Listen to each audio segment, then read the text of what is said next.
What's up, guys? Today you're going to learn how to attack when you play chess. And if you've never played that way before, you should learn it as soon as possible because let's just face it, it's more fun when you're attacking than when you're defending. All right. And so today you're going to get to see some live example games of exactly how to do that. Now, before we start, I have a little tradition where I catch you guys up on the brilliant moves that have happened since last stream. I actually only have one. I didn't really play too much, I guess, or at least didn't get a lot of brilliant moves. Anyway, here is the, actually no, this is not the position. This is the game.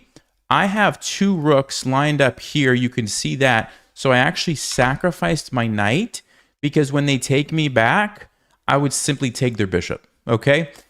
Except they didn't take me back. They played rook c8, which is a really big blunder. White to play. What's the move? Pause the video or the live stream. See if you can find it.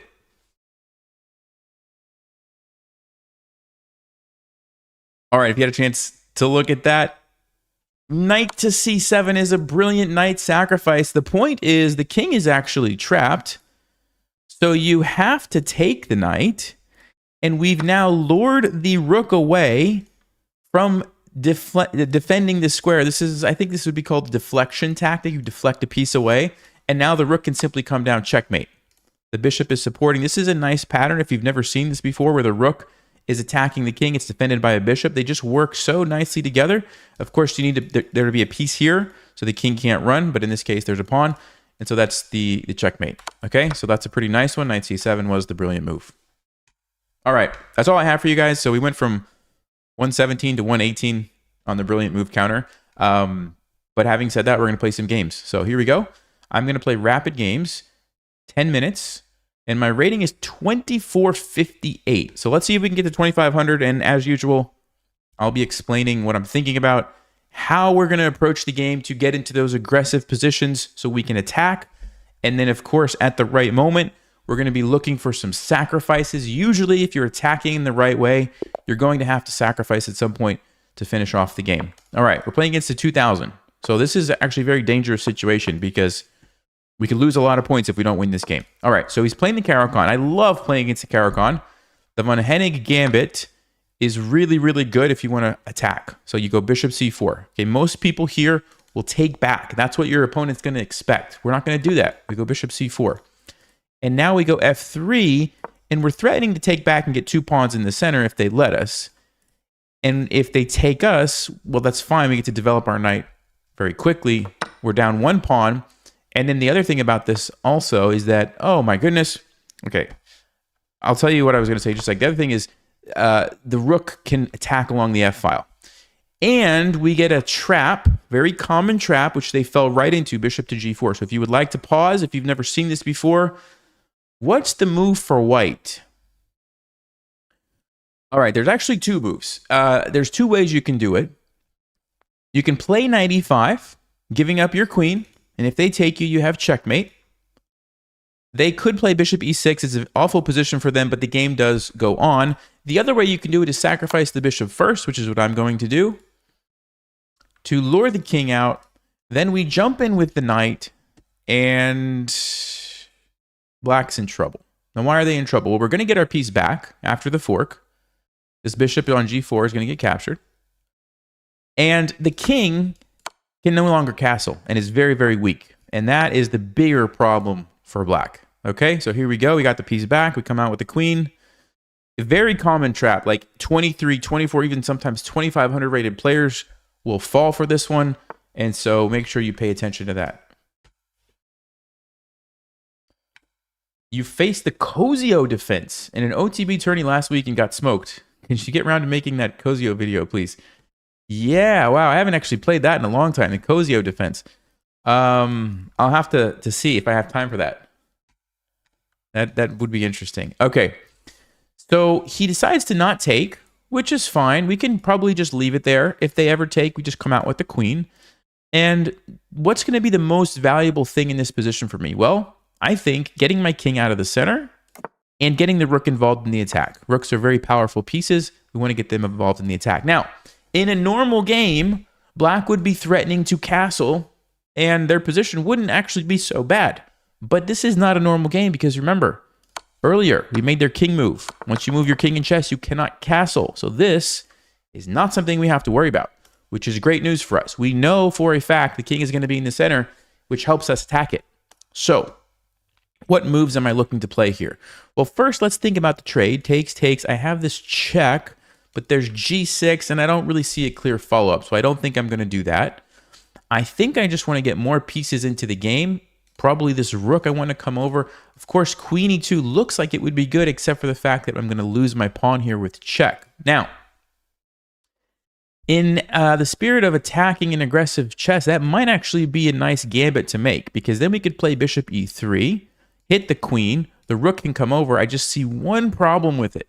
What's the problem? My knight. My knight is actually going to be attacked twice. I'm going to actually lose a piece. So unfortunately, we cannot do that. We need to come up with a different move. And you know what? I might just sink my knight into e5. I think that's exactly what I'm going to do, because this is a very dangerous threat when you have a knight on e5. Now, of course, we can't go there because the knight, but maybe we sacrifice or maybe it moves. We're just going to keep this option open and be ready with knight g6. There's a tactic here where the rook is hanging. So queen h5 is on my mind.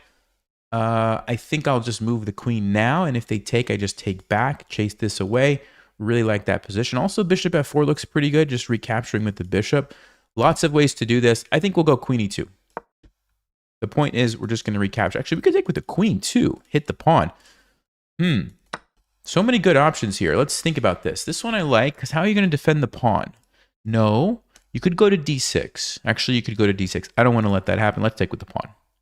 And if you're wondering about this, whenever you play this opening and your f-pawn is gone, if there's a check here, usually you just slide your king over. It's not a big deal. The king is going to be fine in the corner. You don't have to worry about it. Okay, so remember, I was talking about this move. Now, we don't have the knight on e5, but I'm still thinking about this. They have g6. Do I have a follow-up? Maybe not. Queen f3 would threaten checkmate. Not checkmate, actually, but it's a good move. Then they have rook f8. We could sneak over here. Yeah, so definitely this is kind of annoying. I don't think we're quite ready to checkmate, though, because the king might actually be able to run. So I think what I'm going to do is bring the other piece into the action in the center. Yeah, that's exactly what I'm going to do. Knight to e4. And I'm keeping an eye on this. I'm keeping an eye on this. Remember what I said here? Not a big deal. Just move the king over. King is very safe in the corner. And they're going to run. Okay. So whenever you're trying to attack the king like this, always be thinking about the open files. So this one we have control over. So rook f7 definitely seems like a good move. This one, rook d1. So I'm thinking about c4 and bringing this rook here. Of course, the bishop's in the way, so I need to move that. So maybe we go here, we hit the queen, and then the rook comes over. That looks pretty amazing. Let's see, where's the knight going to go? No. So it's going to go here or here. Bishop there, then the rook swings over. We have almost all of our pieces in the attack. That is exactly what you want. Let's do it. c4. So the point is, clear the pieces out of the way so that the rooks can attack. Rooks are really good at attacking the king. That's what we're going for here. Okay? So bishop e3 is going to be the follow-up. Now, why bishop e3? Because I want to go here as fast as I can, and I don't want to let them do anything, right? I don't want to let them push these pawns forward and attack me. I don't want to let them bring their rook over and fight for control of the file. I don't want to let them go like here and then run their king back and all of a sudden their king is safe. All of these things take time, right? So my goal is to attack every single move so they don't have time. So here's my first attack. And then my second attack will be here. And then my third attack will be the rook coming over. And then when they try to run, my next attack will probably be the rook coming down here. Do you see how every single move? Attack.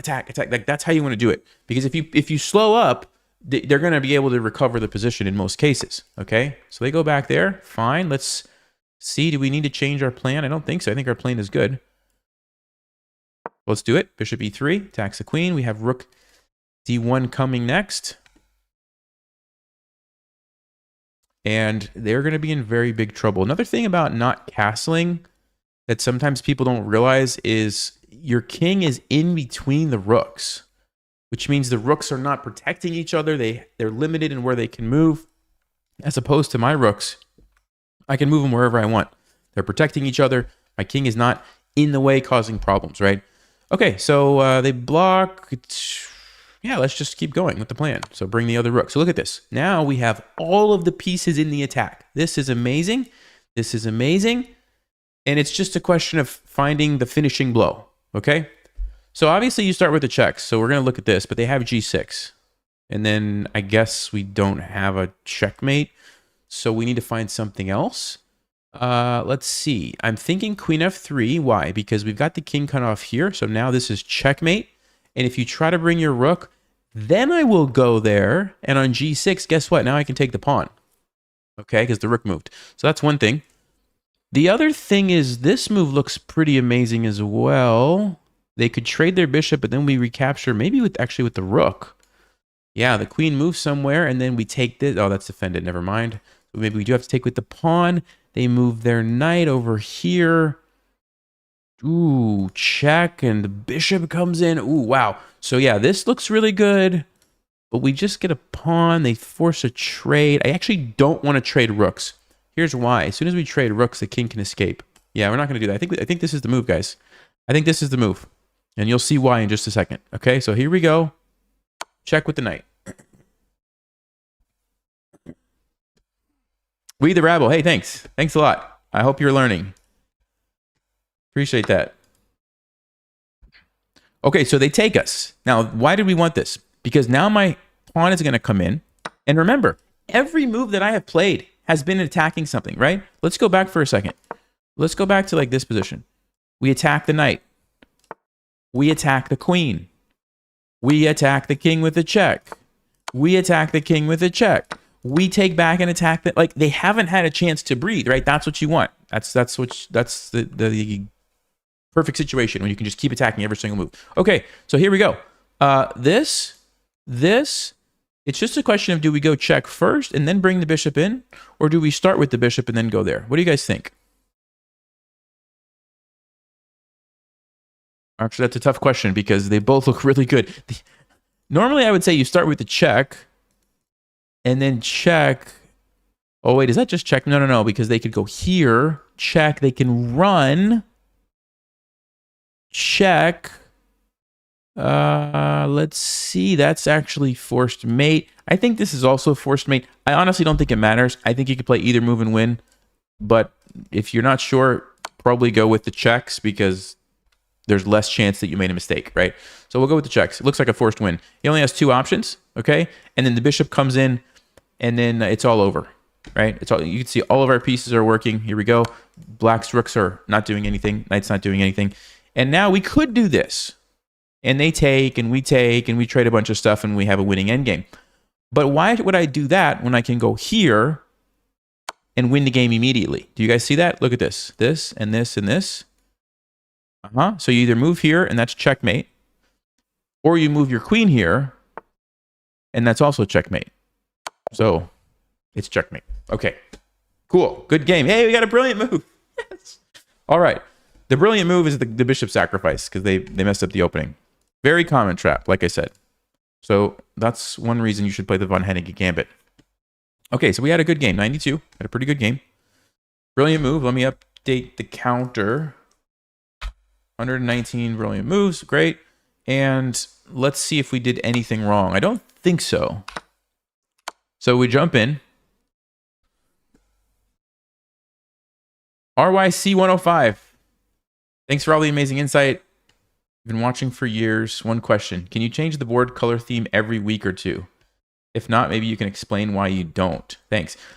You know what? I have experimented with that. Most of the time, people don't like it when I change it. Like the majority complains about it. That's why I generally leave it green. I have changed it from time to time. Sometimes I get bored with it and I just want to mix it up. So that's why, though. If I change it, like everybody will be like, oh, what are you doing? Change it back. You know, so good question. But yeah, the chat kind of has a rough time. Okay. All right, so yeah, we did this. They went back. We took here. Stockfish agrees with me to castle.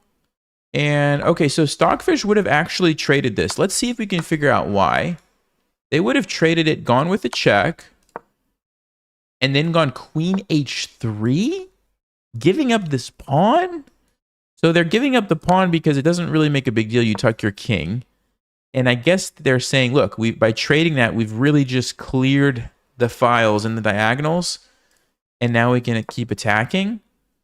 Personally, this doesn't look as clear-cut as to me as the other line, but okay, that's what Stockfish was going to do. So that was one way. Queen e2, takes. 94, h1. Yeah, so this is exactly what Stockfish had. You attack the knight, you attack the queen, you bring the rook, and knight d6 is good. Also, queen f3. Yeah, it likes this one too, because this is very, very powerful as well. And it actually says you trade first, and you're still checkmating. So there was a lot of ways to do it. Really, the big mistake from Black was right here. You can't play bishop g4. You have to play bishop f5. If you play bishop f5, the game goes on, but okay. Let's go to the next game. We're going to obviously continue with the same strategy, trying to be aggressive. We get white again, this time against a much higher rated opponent who plays the Sicilian. Now, I'm going to play the Smith-Morra Gambit, which is a really fun opening when they accept it. Really fun opening when they accept it. Yeah. This is the problem. This is what's frustrating sometimes when you play chess, right? You want to play an aggressive opening, and your opponent declines the gambit because they're scared. They're scared, and they don't let you do it. Makes me sad.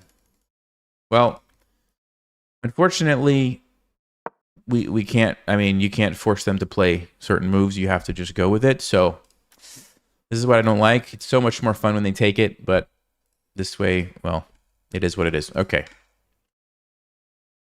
They're going to go here. They're going to go here. They're going to go here. Yep, it's all the same stuff every time. I'm going to, I guess, bring out the bishop. Try to still be aggressive, right? Want to develop quickly. You want to castle quickly. All of these things are very good. I've experimented with this. It's not... There's a line in the Ponziani, my Ponziani course. I teach this, and it's very good in the Ponziani. It's very tricky. I definitely 100% would play it without thinking. I've tried it here. It just doesn't work the same. It's just not the same situation. It just doesn't work as well. And so the move is definitely to retreat the bishop. Very strong player. I have to try to play good moves. I can't do it in this case, unfortunately. You do get a little bit of an attack, and there are pitfalls, but it's not as good as the other version. So we got to just go back. Usually they played like knight c6, if I'm not mistaken. I guess they could take this, but then my knight gets to jump in. I think I would like that. Yeah, so knight c6. Okay. So there might be an opportunity here, actually.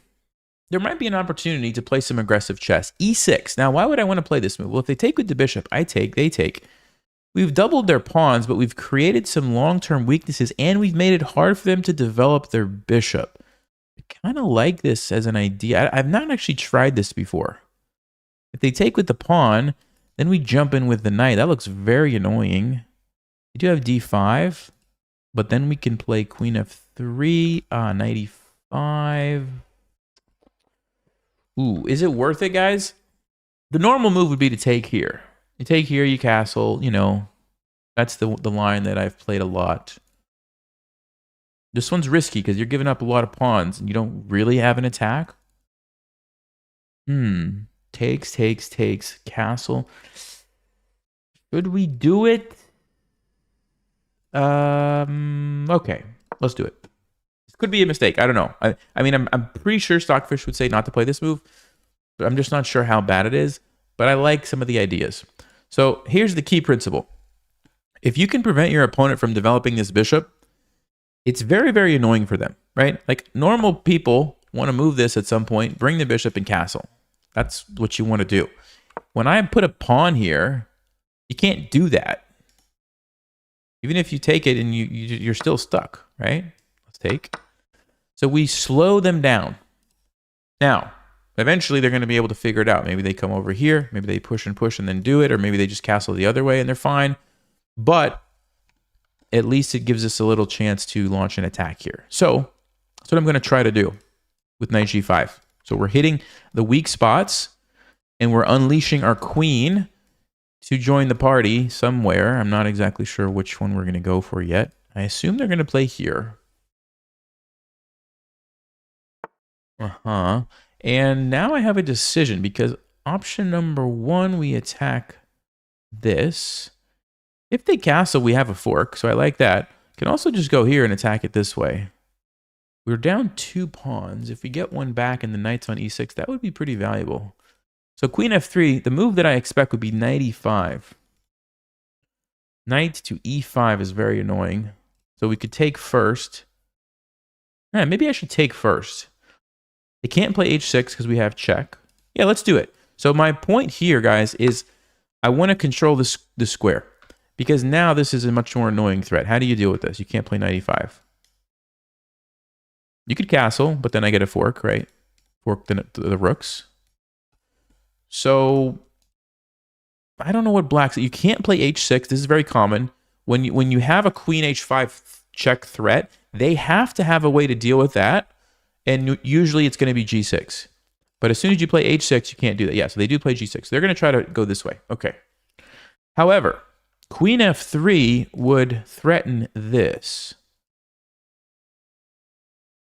And I think that's exactly what I'm going to do. The alternative is queen g4. So we have 2 weak spots, right? We're going to choose to attack one of them. The question is which one is better for us. It's not an easy decision. This one, I want to take with my knight and just let it sit there. So if they try to develop, we jump in with the knight. That's very good. If they push, I still jump in with the knight. Let's say they try to trade, or actually let's say they take. We have, what do we have? We don't have anything, do we? Okay, so that's a problem. They push. It's a problem. Knight here, they take. We don't have anything. Okay, so I think I'm going to do this one. Now the question is, can they give this up and let me come in? Technically they could. I don't know if that's smart for them. I'll try it. I think I like this. Let's go. Let's go. We're threatening this. Of course, like I said, if they castle, I'm going to fork them. Knight takes d4 is interesting. They basically say, look, I'm going to lose my castling rights, but now I get to have a really powerful knight in the center of the board. I would go check. They would move. Yeah, they're going to do it. Okay. So check. And I think I'm going to castle here to get my king to safety. Also, actually, I could also play bishop e3. Now, what's the point of bishop e3? Well, yeah, I'm giving them this. I move somewhere, let's say here. They take my rook, but then I jump in here, check. They move. Do I have an attack? Maybe not. That's too bad. All right, so I probably should castle. Get my king out of there. There's no longer a fork. I think we should castle. Okay, so I would love to go here, but I need to get rid of this knight. So my mind is thinking of bishop e3 or rook d1 to get rid of the knight, which is defending the pawn so that my knight can jump in. Now, we have the bonus that their king is stuck in the center, so that's good long term. I also have not sacrificed a piece yet. I have 3 against 3. Now, I did sacrifice a couple pawns. Actually, 1, 2, 3, 4, 5, 6, 7 against 5. I've sacrificed 2 pawns. That's not a big deal. The big deal is, can they get away with taking my rook and survive? I don't think so. I don't think there's any way they could do that. The reason I say that is because if you go here, I take with check. They move over. Then I bring my bishop into the attack somewhere. Let's just say here or here or here. I don't know. And even if they get the rook, boom, I come over. And I just have so many pieces. A knight, a rook, a queen, a bishop, another knight maybe. Like, I don't believe they're going to survive that. So if they're not going to go here, you can't go here. I just take it. Maybe they're going to play h6 to chase my knight away so I don't have the threat. Yeah, I bet that's what they're going to do. Called it. Okay, now the question is, what if I just ignore it and go here anyway? And I'm thinking they take me, I take them with a nice little attack on the rook. Not bad. Not bad at all, actually. The other thing I could do is go like here. I don't know if that's a good move, though. take and take with my queen. No, I don't think so. I think I'd rather have my queen stay there. Okay, so yeah, definitely this is something to consider. Alternatively, we just move the knight, right? We just go like here.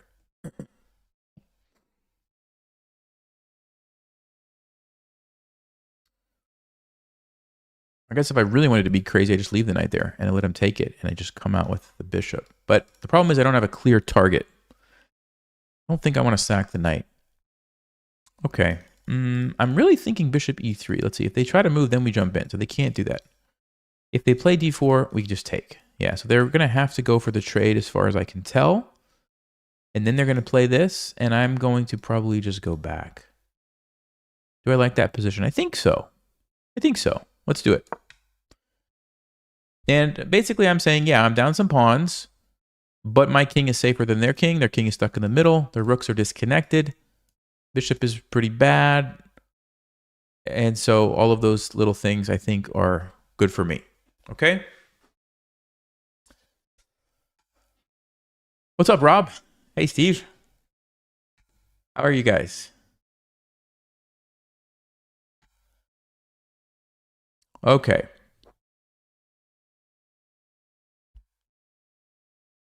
What are they going to do?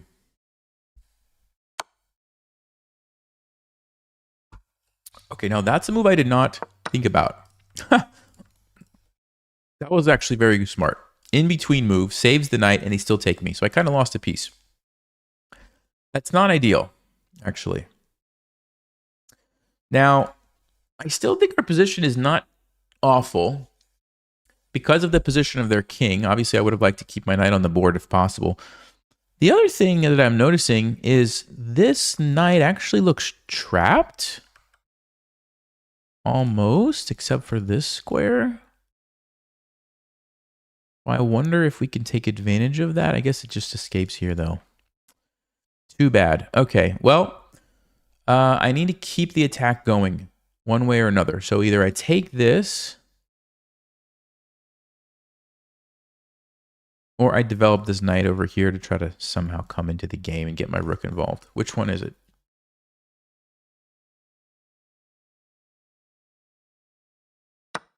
I'll take the pawn. I'll take the pawn. All right. We're going to keep attacking, guys. Like, sometimes you lose a piece. Sometimes you make mistakes. The game is not over. Game is far from over. This king is still weak. I think we still have some good chances, okay? So I'm going to be looking to get my knight out. I'm going to be looking to bring this rook over somewhere, this rook over, and keep attacking. He goes for that. If I go back, there's actually an amazing checkmate. Wow, look at this. That is beautiful. That is so beautiful. So we can't let that happen. He's always also attacking here. That is an amazing move. Wow. Wow. Well, that move is so good that I might just have to resign. That move is incredible, actually. Wow, guys. I think we're just done. I think we're done. I don't even see a move. Because he wants to go check and take my rook. That's a big deal. But this is also a big deal. And if I move it, I just get checkmated immediately to this thing. Unbelievable. I mean, I could sack it here, but that doesn't really help me. That actually develops his bishop for him. Oh, that's an amazing move, guy. I'm done. I'm done. Oh my. Let me think. Is there any way we could go here to save the rook? He takes, I take, we get back rank mated. That's no good. We could go here. He takes. I sack. I have nothing. Oh man. I did not see that one. I could try to defend it, but that doesn't solve this problem.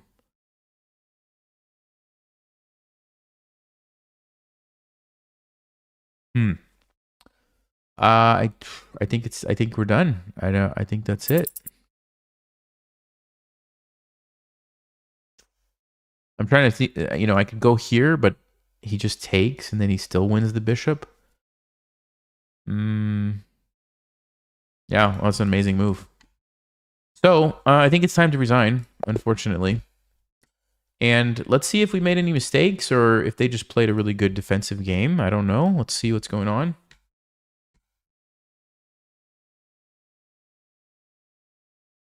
Whoa. What? What?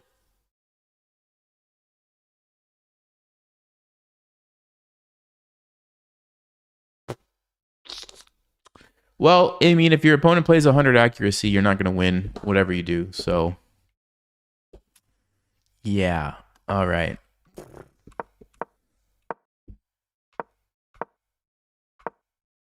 Okay, so Stockfish doesn't mind it. You see the eval bar? It's like a small mistake, but Stockfish doesn't mind it.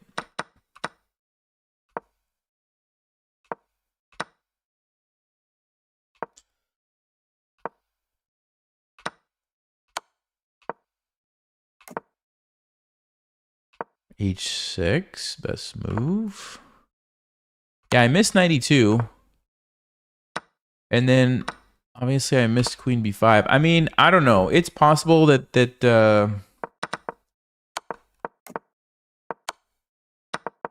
I guess most of the responses were fairly logical. I don't know. Whatever. What are you gonna do? 100 accuracy. You can't do anything.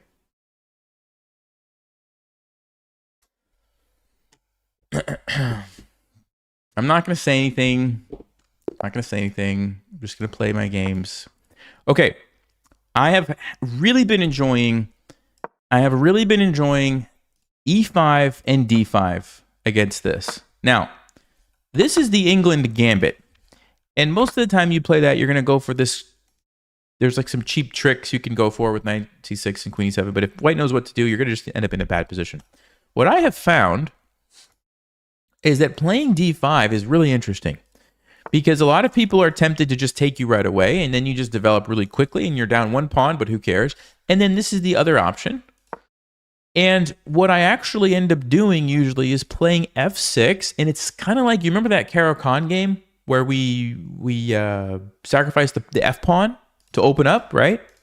It's the same idea. We're going to put the pawn here, and then we're going to castle, and then we're going to use the rook, and we're going to like attack this way, right? That's what we're going to go for. So it's, yeah, I don't know. It's just like really good against d4 if you want to play aggressive chess, because it's hard against d4 to attack unless you do something a little bit crazy, and that's what we're doing here, okay?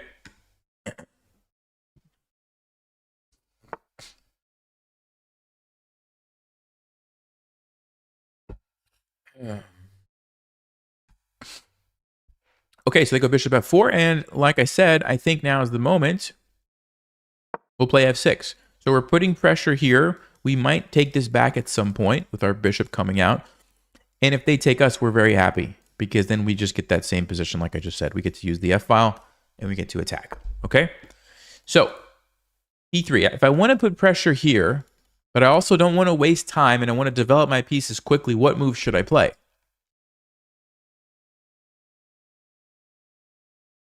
Probably bishop g4. We get a piece out. We pin the knight. We are now threatening to take this. Now, white has some options. They could play like bishop b5, counter pin us. They could also think about, okay, they could just trade off the pawn. But like I said, I'm happy to see this. This is what I wanted. Because now I'm very comfortable with this position. I'm going to castle. I'm going to use this open f-file to attack. And this is great. Okay, so we know we want to castle, which means we know we have to bring out the bishop. As a general rule, don't check them if they have a pawn. It's just a wasted move. Okay, so we're not going to go there. Obviously, I'm not going to go here. What about this one? Yeah, this is pretty solid. I don't really know what I'm attacking. What about this one? Really passive. What about this one? Yeah, we might trade these bishops. But this bishop's kind of annoying. It's also sometimes a good defender when they castle. And so getting my piece off of the back, it's not doing anything. Trading it for this one also brings my queen to a nice active square. All of those things tells me this is probably a good move. Okay, so here we go. Bishop d6.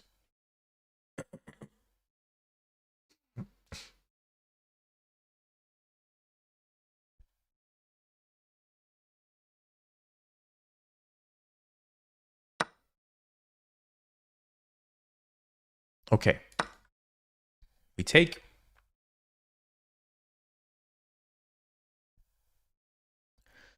And, we could also castle this way. Like, I like castling kingside because the F file is nice. But there's another benefit to castling the other way, which is that we can use a pawn storm if we want to attack with the pawns. Now, they haven't actually castled. So I don't know for certain that they are going to do that. And so because of that, I think I will just go ahead and castle this way. We can still attack here if they do. Not with a pawn storm, but in other ways. And if they don't, this is probably where I would want my king, because now I can just put my rooks here and here and, attack quickly. Remember, we save a move by castling where a rook lands on an open file, right? Imagine if I castle the other way, then I have to spend time moving my rook here, and moving my rook here takes me 3 moves to get my rooks in position. This way, I already have 1, and in just 2 moves, if I want, I can just have my rooks in, which I think, this is the position. I think that's what I'm going to do. So here we go. All right. Now is the part of the game where most people will have a hard time, right? It's like, okay, great. We developed our pieces. We got out of the opening. We have a good position, or at least we think we have a good position, but what do we do now, right? Well, this makes my life easy. I have to obviously move the bishop. I'm probably just going to go back. And yes, they can do this and launch an attack on my king.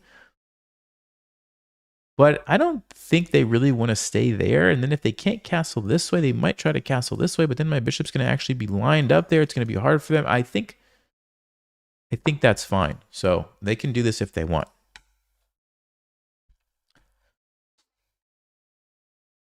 Because I actually have a lead in development if you consider the rooks as being pieces that you can develop, right? These rooks are not really developed, not really doing much. Mine are. We're attacking the center. And so if they start initiating some craziness, I'm probably going to have a small advantage because of the lead in development.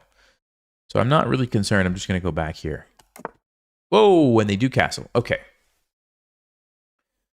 So how do we attack, right? I mean, we got this position. How do we attack? Well, I'm thinking about opening up the rooks. That's generally like one of the first things that I consider. So how am I going to open up the rooks? Well, knight e4 could be a move, right? The problem is they take me, and if I take back, I do not want a queen trade. Absolutely do not want a queen trade. So that's why I'm hesitating on that move. So we can move the queen out of the way. It seems kind of slow. We can go here, but then if they take, we have to just do a whole bunch of trades, which I generally don't want to make so many trades when you're trying to attack. So I'm trying to think for other options, other ways that we can attack, right? Rook lifts. Can we bring a rook up and over? It's not so easy to do that with my knight here, right? So where do we... G5? Yeah, it's risky when your king is there. Now, it's not out of the question. We could go here, move our rook, and then play G5, G4. That's kind of a slow plan, but maybe our position is pretty solid, so we probably could get away with that. So here's what I'm going to do. I'm going to play King H8. And I have that idea kind of in the back of my mind, like, okay, maybe we go Rook G8 and push our pawn. But I'm also saying, like, I'm not committing to do that. I could just totally change my mind. And this is kind of a useful move. Remember we talked about it. When you have the F pawn missing, you have to watch out for the checks here, and usually the king ends up tucking away in the corner. So I'm just doing it ahead of time. So in the future, there's not going to be any problems. And so these types of flexible moves are very helpful because it's like, it could be useful for my plan, or maybe not, right? Okay, so they didn't really do a move that puts much pressure on me. I mean, yeah, they could play C4, and that's kind of a slow thing. It doesn't really cause me too much trouble. So this is still an option. Still an option. In fact, you could even just go there, let them take you with the point of basically saying, okay, we trade, and then I just attack. I use the F file to attack, although that's a nasty fork, so we're not going to do that. Yeah, this is not the normal plan, but sometimes, you don't see anything else and you have to sort of change it up. It's kind of what I'm thinking right now. The alternative would be I just sit back and wait. Maybe I play a move like H6, doesn't really do anything, just kind of like a waiting move. And I wait for them to initiate, and then I figure out what I'm going to do.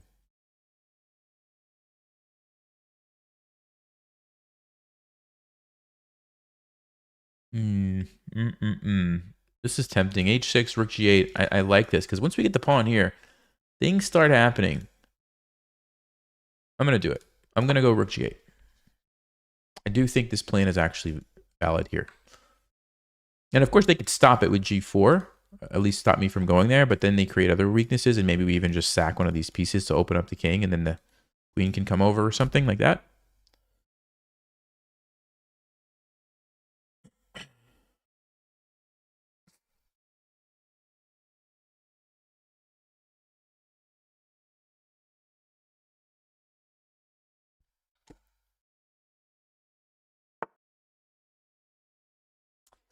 Okay, so let's think about this. There's a bishop that's now attacking me.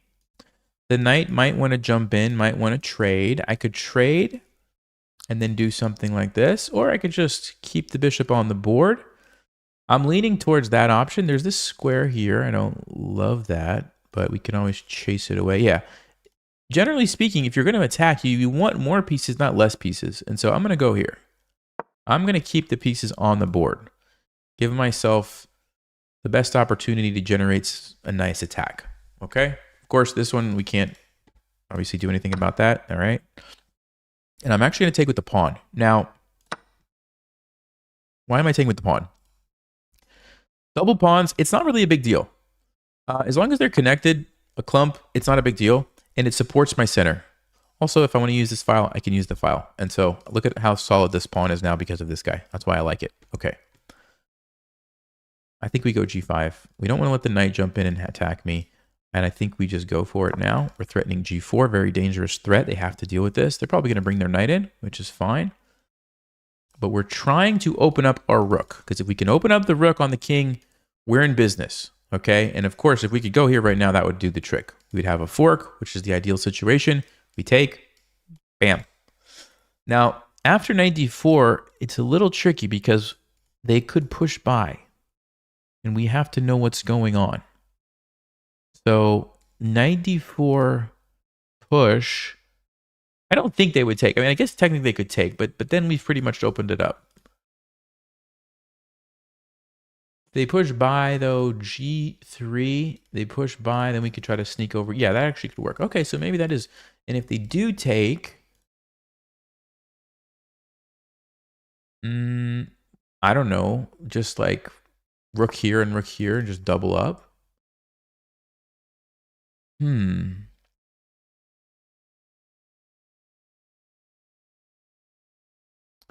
Yeah, I think we just go ahead.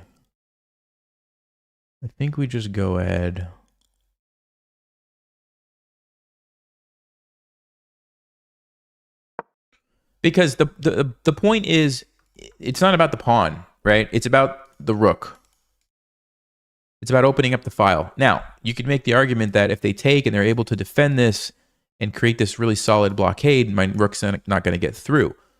But I could always play h5 and undermine that. Also, playing this move creates other weaknesses and problems, so they're not going to be able to do that easily. Yeah, it's defended, but do they really want their queen and bishop just sitting there defending a pawn? Probably not. So it's not that simple. Also, the knight is going to have support now from the pawn. They take with the bishop. Interesting. Interesting decision. Well, I think I'm happy with this. We take it now. Okay. And I'm leaning towards this move. Okay, and here's why. I want to force them to make a weakening move, and then I could take... Oh, there's a fork. Oh, that's sneaky, sneaky, sneaky. Okay, hold on. So maybe we do play h5. Queen d7 would attack it and get away from any forks. Actually, queen d7 is interesting. If they jump the knight and then bishop e6... Ooh, let's see. Yeah, maybe we just attack it this way. Oh, you know what? I got to be careful. Actually, I got to be careful. Once they move the knight, the queen's coming in here. We do have to be careful. We've opened up our king. Okay. This is getting dicey, guys. This is getting really dicey.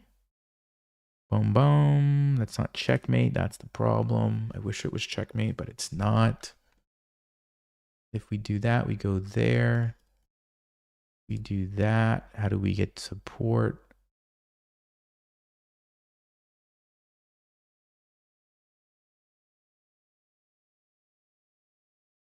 I could go here, and then what's the point? Then we're going to trade. That's going to open. If they take me, I take here. Check. We have the rook to block.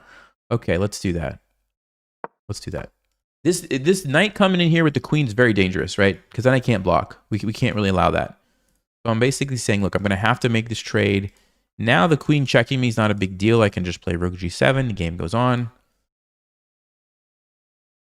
And still, my plan is to try to open up this G file, right? Somehow, we're going to try to do that. Also, the time is getting low, so we might have a time scramble here. So I'm going to try to move a little faster as we get into that phase of the game. So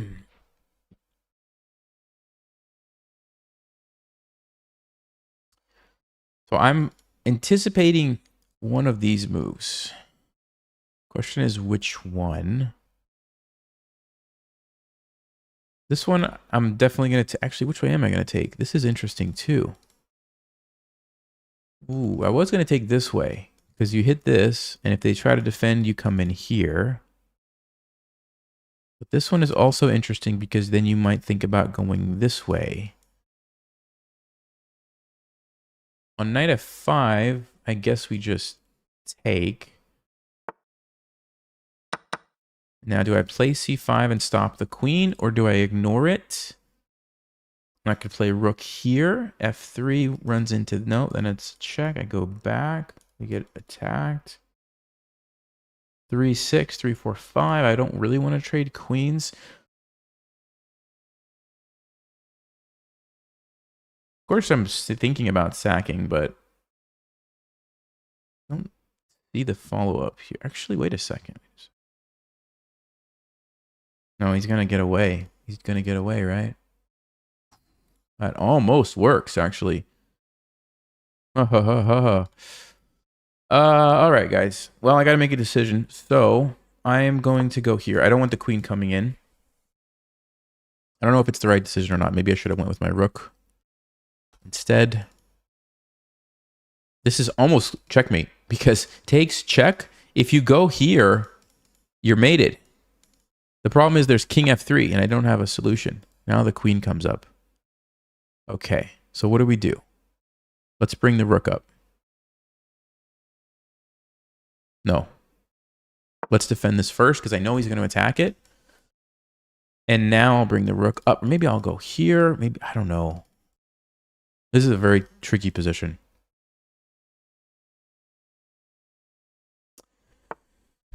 Yes, the rook comes over. We knew that was happening.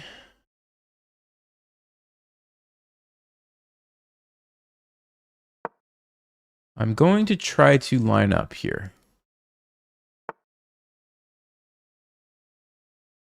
Okay. We could sack for the pawn and the queen, and then I think be okay in that endgame. We could sack here. Yes, let's go. We're going to get 2 pawns and a queen. That's even better for us, actually. I think they missed this one. So we give up the rook, and then we get a fork. They're going to get 2 rooks for the queen, but we get the queen and 2 pawns, and we get to check, check, check, check, check, and hopefully take a bunch of stuff as well. At a minimum, we have perpetual check, but I don't really want perpetual check. I want to take some pawns and win. Oh, they go there. Whoa. Okay, obviously we need to take that. Did not see that one, actually.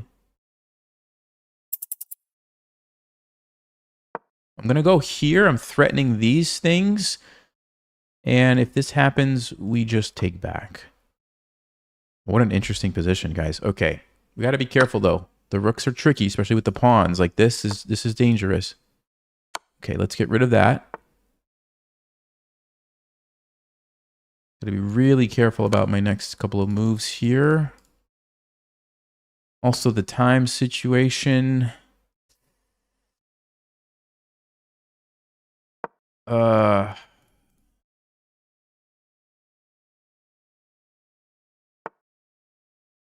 Okay.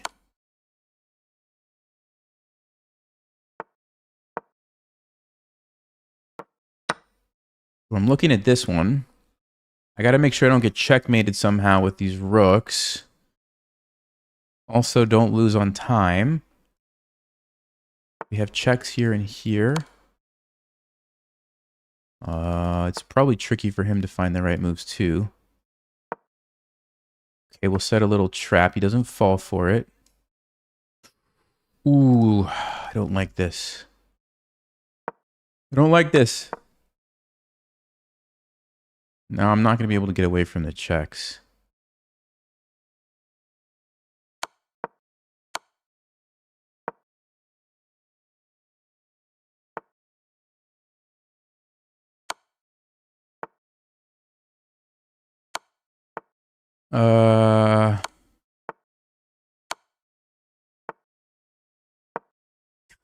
I don't know what's happening, guys.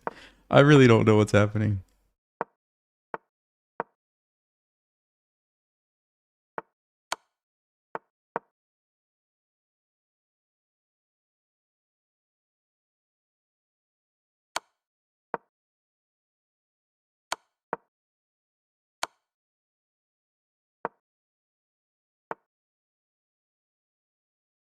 What?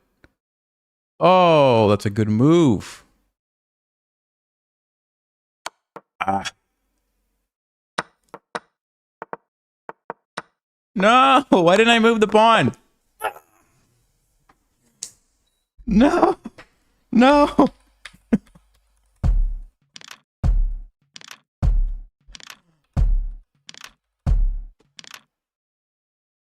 Ah,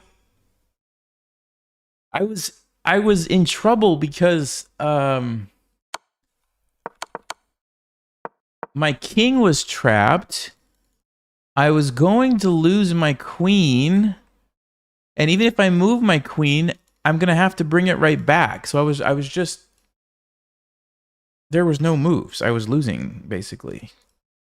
I must have messed it up earlier. Okay, we gotta check this game, man. That end game. All right, so we actually never had an advantage, which means our opponent played good defense. We had a brilliant move. Let's see what it was. Yes, the rook sacrifice. Let me update this. Okay. So I think they messed up. Let me see. Before this move, yeah, they had an advantage. Well, let me actually back up a little bit. I'm curious about this plan. Rook g8. Yeah, Stockfish doesn't like it. No, I like g5 here. Okay, it's okay.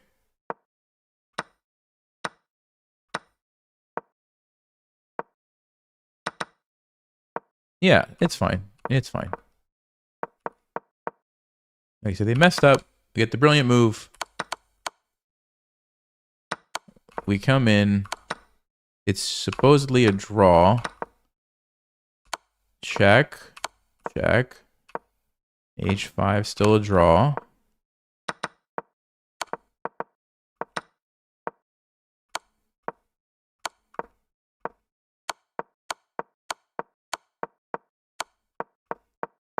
So basically it was a draw the whole time until the very end. I did something wrong. Yeah, that was the blunder. So I just needed to keep checking them. Just take the draw. But I mean, with 14 seconds, you know, you try to get clever and it just didn't work. They found the solution though. Like an endgame puzzle. Yeah, now I'm just losing. So I guess a draw was lucky here. Should have moved the pawn right here. Okay. It was a good game. It was a good game. It was exciting. Back ranked. We're playing against back ranked. Started playing chess last year. We'll do an elephant gambit. We'll do an elephant gambit. And we will... Ooh, should I play this one or this one? Let's play knight f6. See if we... I'm hoping they take the pawn. These are the more interesting ones. They don't have to. Okay, they do take it. Okay, so this is interesting. So some of these lines are really tricky. Knight goes back usually. No, they play d4. Okay. Against d4, I believe we just go here. We just go here. What's the point? Well, we're going to develop our pieces as quickly as we can and put pressure. If somebody has a knight sitting in the middle of the board, you should probably not leave it sit there for too long. So we're developing and we're attacking the knight. Can't believe you're not subbed. You watch the climbs all the time. I can't believe you're not subbed either. You should fix that. Thanks for the super chat. All right. If they take me, do I take with the queen or the pawn? Probably the queen, right? Yeah, it's probably got to be the queen. Sometimes I will take with the pawn and leave the queen nice and centralized, but in this case, they're just going to attack it anyway. Yeah, I don't think it makes sense. Now, whenever you put your queen and your king on the same file or on the same diagonal, you have to pay attention. Because if you don't pay attention, they are going to ping you, and you will be very sad. And chess will not be fun for you, right? So, bishop b4.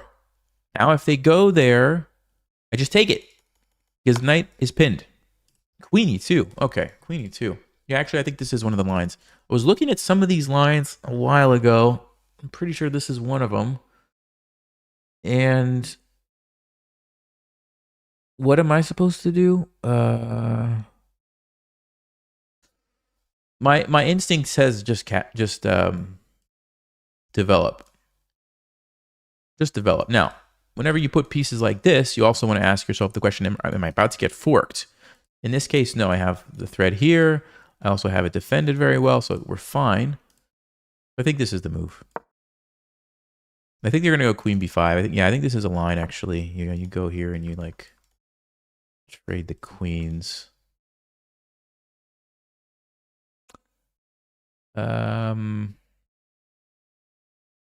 What's the move, guys? What's the move? Hold on. Do I take and play c6 and castle? Yeah, I guess we have to do it. Unfortunately, it's not super fun playing an endgame, but it looks like it should be pretty good. All right, so we're going to gain a tempo on the bishop here. They're going to take, obviously, with the bishop, they have to. And then we're going to try to castle and just put the pressure with the rooks in the center. And believe it or not, you can still attack somebody even without queens on the board. So here we go. Castle. Hit the pawn. And the thing is, we are down a pawn currently. So even once we get the pawn back, which we very likely will, it's going to be an equal endgame, right? Which, you know, it is what it is. I think they played one of the main lines. I don't think there was anything else I could have done differently, to be honest with you. So they go a3. Okay. I'm thinking about going here, ignoring it, because I think I have a powerful... Actually, no, I can't do that. Okay, so we take it. Then they get their pawn supported. Don't think that's the move. We go back. They play b4. Then we can hit the pawn again. I think that's the move. So let's do that. We keep the pin for as long as possible.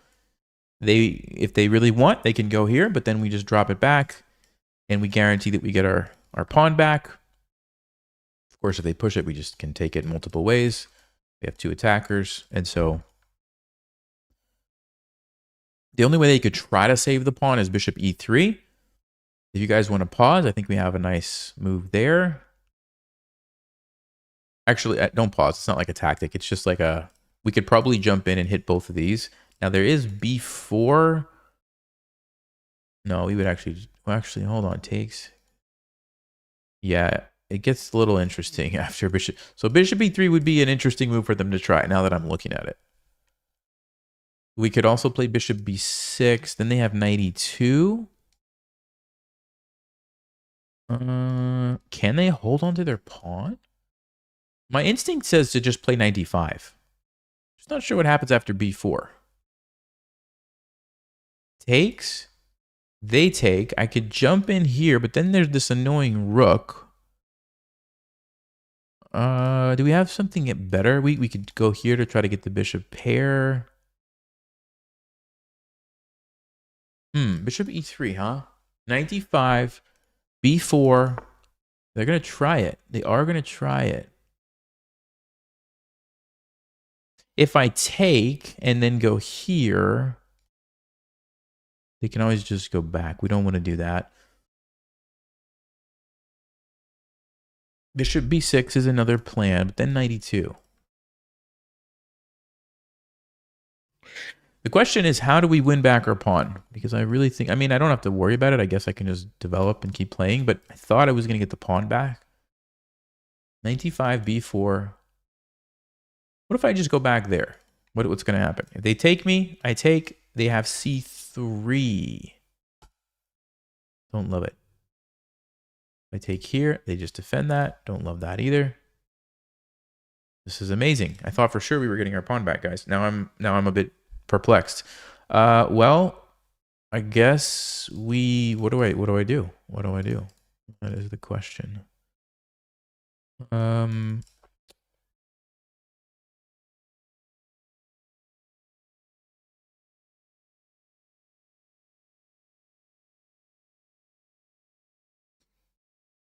Okay, I have another option they haven't considered yet. That might be what I end up doing. I could play knight d5, let them go b4, take the knight, and then when they take back, their pawn structure is really messed up. Now, that being said, they still have the bishop pair, which I don't like. We could probably just jump back and take it, then maybe we have a somewhat equal endgame. Okay, let's do that. So b4, I think I'm just going to take the knight. Oh, king d2. Whoa. Whoa, whoa, whoa, whoa, whoa.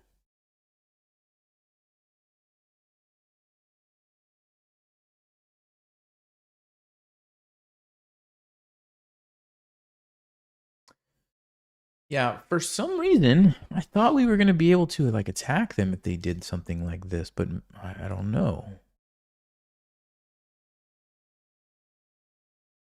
C5 is tempting, but they just take it, I guess. And then what am I doing? F5, we try to trap the bishop, but they just play G3. I mean, what's happening there? We go here anyway, sacking a pawn. Okay. Take this. We're down a pawn, but then we reroute our knight and have a nice game. I mean, I don't know. I think we go F5 here.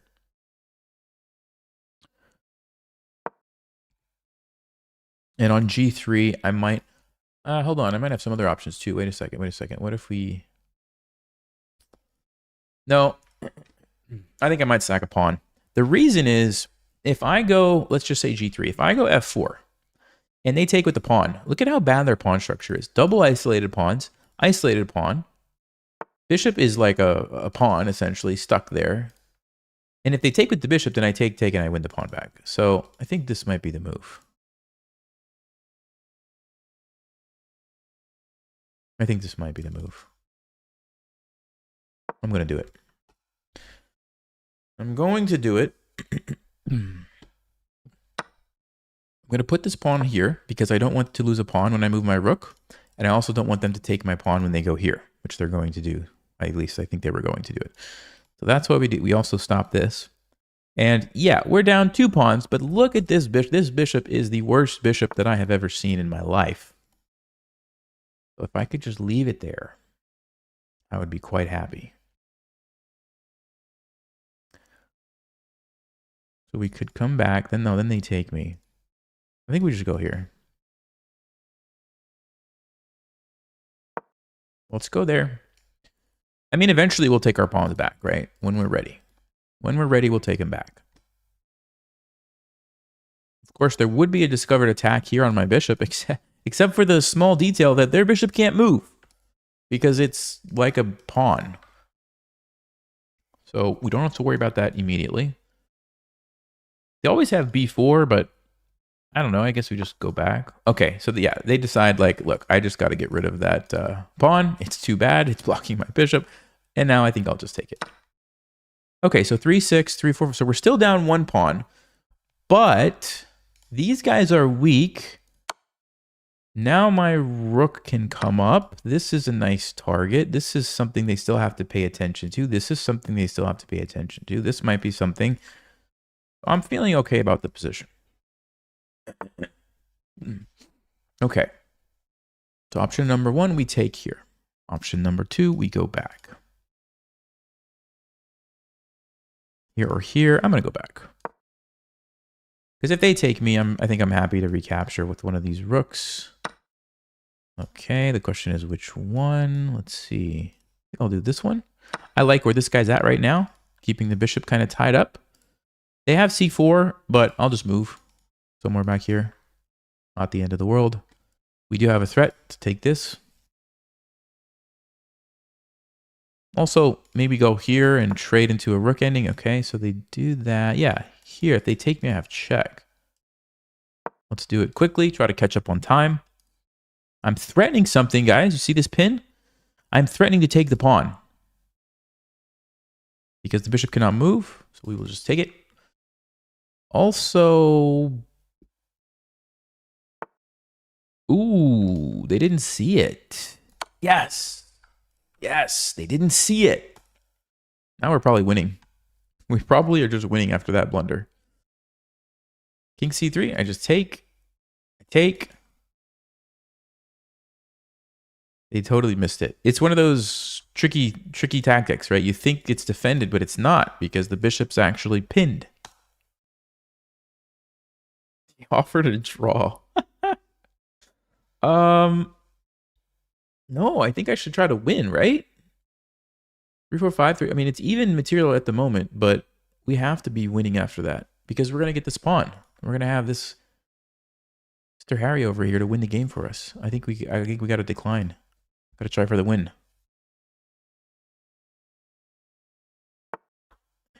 Okay, so here we go. We'll make this trade. Now I think I want this pawn. The only question is... Yeah, I do. This is a little bit annoying. I'm not going to lie, but so are my rooks. So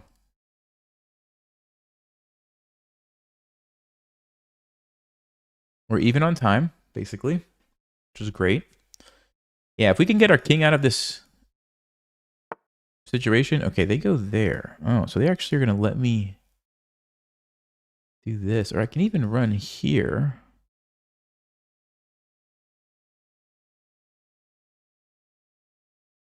Isn't that interesting, guys? Should I do it? Check here. Check here. What is happening? They could push, though. Then I go back. They go takes. I'm still stuck.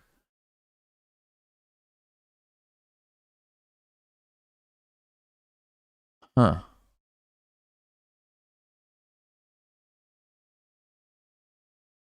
I'm going to go ahead and take this pawn. If they try to check me now, I will escape. They're going to play c5 at some point. They might check me and then play c5, but I can always go here if I'm not mistaken. And I'm not getting mated because I just trade off a rook. Now, my king is stuck on the back, which is not ideal, but we have 2 pawns, which the pawns will be able to push without the king's help. So, unless white somehow could, like, yeah, that their king's going to be cut off too. So I think we're fine. I think we're fine, actually. Because I have this little escape route. Check. Okay, yeah, that's what they're trying to do, stop me. Okay, so now we have to go back. We get control of the 7th rank, so we have a place to... Actually, if they check, I could go here. They can't even trade. Now, they could swing over this way, which would be really annoying. I'm going to go here. So now I'm threatening to trade this rook.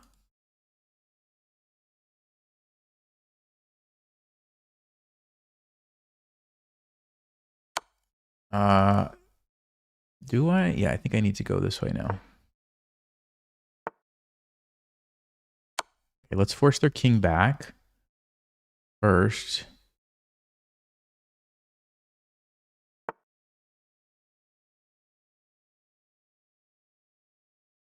If I go over, they come down. What's going to happen, guys?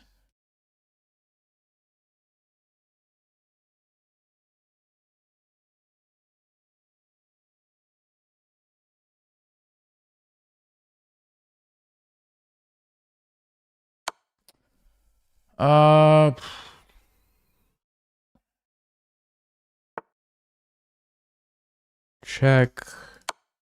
This is a draw. Do I want to draw? Man, I really thought I was going to win this. Here. My king is trapped.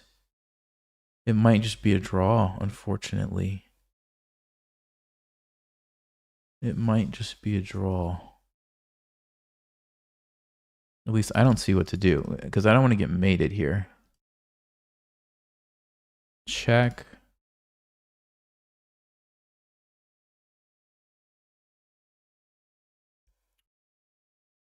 If I push and give this up, I don't think that's the way. I could play b6, but there's still this annoying check.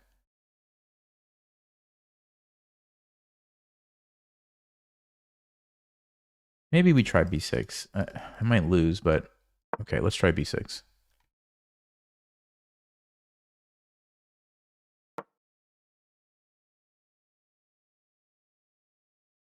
This could be a bad decision, guys.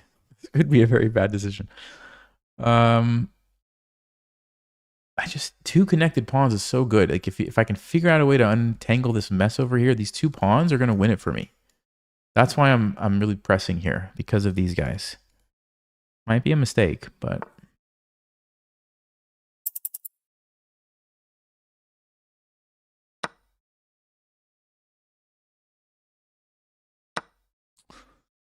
okay, I'm still going to have to take the draw. No, I can go here.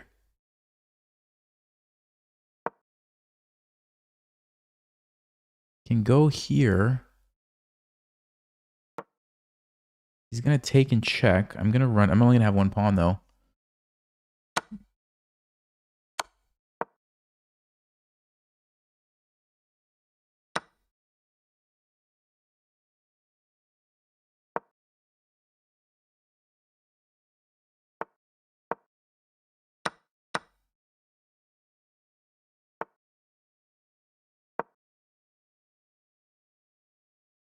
I think this is a draw. I think this is still a draw. Man. Okay, let's try to cut off his king if we can.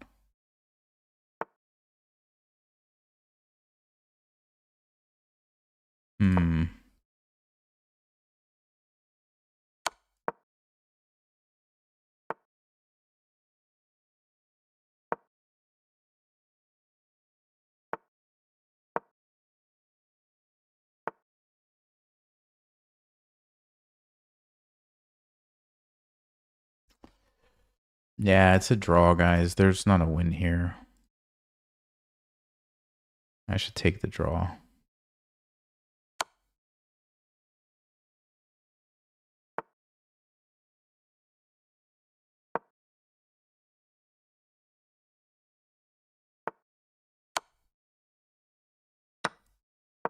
Oh, he's going to flag me. He's going to try to flag me, huh?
I was one move. One move. All I do is go there and take the rook.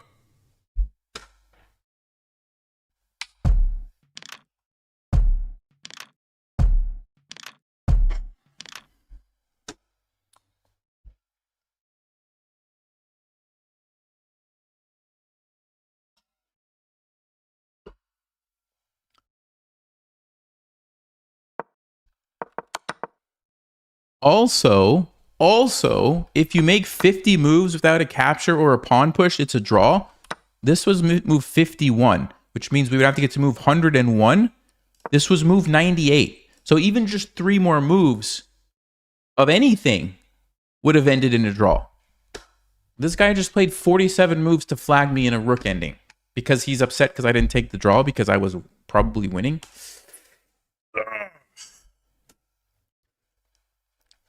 Chess is brutal. You didn't know. Chess is brutal.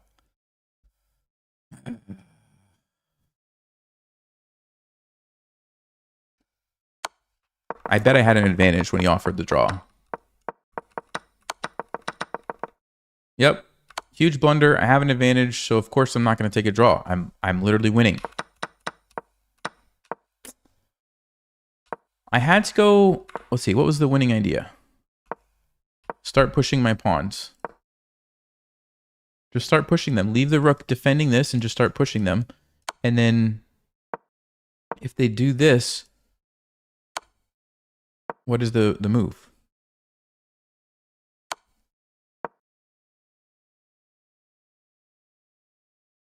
Stockfish just wants me to like ignore everything here. Threaten checkmate. Because basically it's saying after this happens, I have a threat and a threat. Wow. Yeah, I don't know if I was going to think of that. That's a hard idea to come up with. It makes sense when you see it, but in a game, like, yeesh.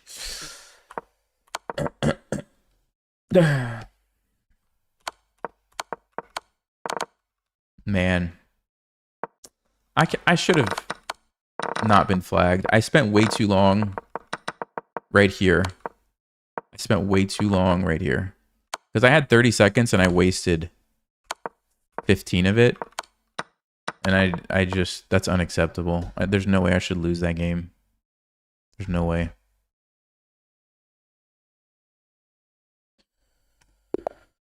Oh, now we have to try to like not be tilted and play a game.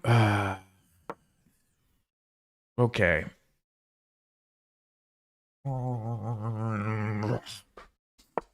Let's see if the Elephant Gambit can break this tilt for us.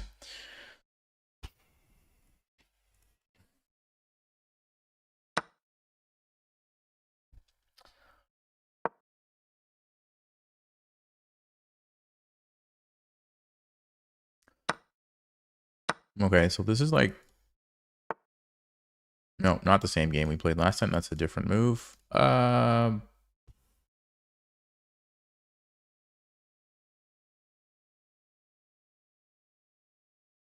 So obviously we don't want to allow this nasty check. I think I will just play bishop e7. Block the check. There's queen b5, but are they really going to do that? Maybe.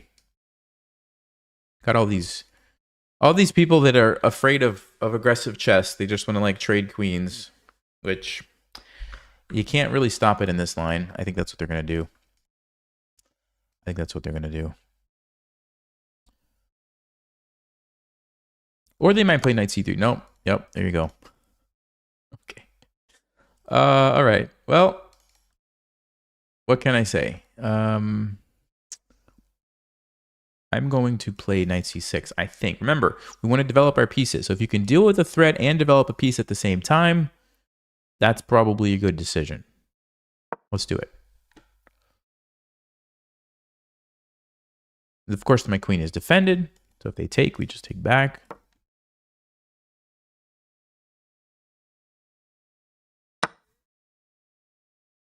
Yeah, so we're going to get some messed up pawns, but we do have a lead in development, and we're going to have to try to create some threats quickly before they can consolidate their position and develop all their pieces. So I would not be surprised if they trade here. And, oh no, they pin me. Interesting. Interesting decision.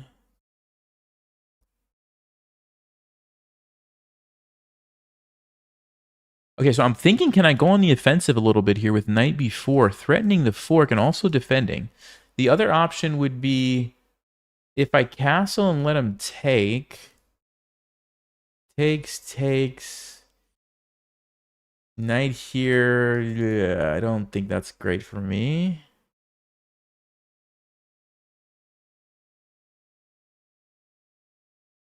Bishop d7 allows a whole bunch of trades, which I really did not want to do. That's a pretty good move, actually. Well, sometimes you just got to go with it.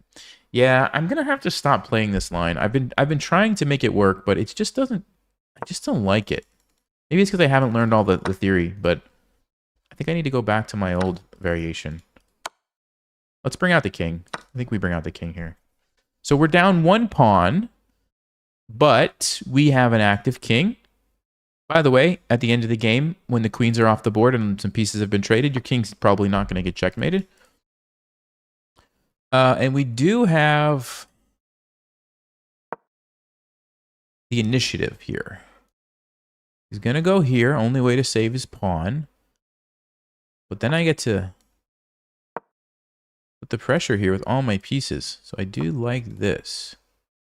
Let me think. How do we put the pressure here? Bishop c5. Oh, no. This one. Okay.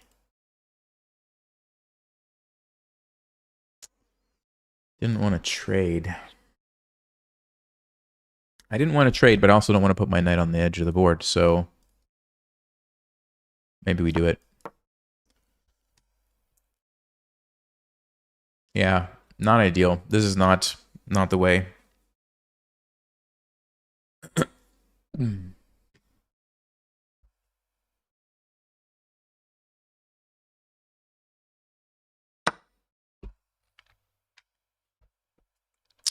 Okay, down a pawn, but we have more active pieces. It's not worth a pawn, but it's worth something. And like we saw in the last game, at any moment they can make a mistake. So we just got to keep creating threats, keep increasing the pressure, and wait for that moment. So probably it's going to look like doubling up the rooks. Ooh, well, as soon as I say that, they actually, I think, making a little mistake. Why is this a mistake? Any ideas? Because they allow me to go here. Now, why is this such an annoying move? Because you want to develop your bishop. Well, you can't do that unless you move your pawn. Guess what? You can't move your pawn. And you can't chase my rook away now because your pawns have been pushed forward. The only thing you can do is try to attack it. Guess what? I'm going to defend it. It's not going anywhere. So now you have to develop your bishop like over here behind these pawns. It's really weird, right? They could try to go here, but I think I'm going to stop that with this move.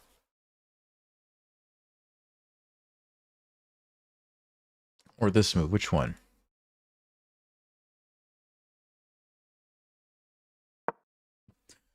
This one.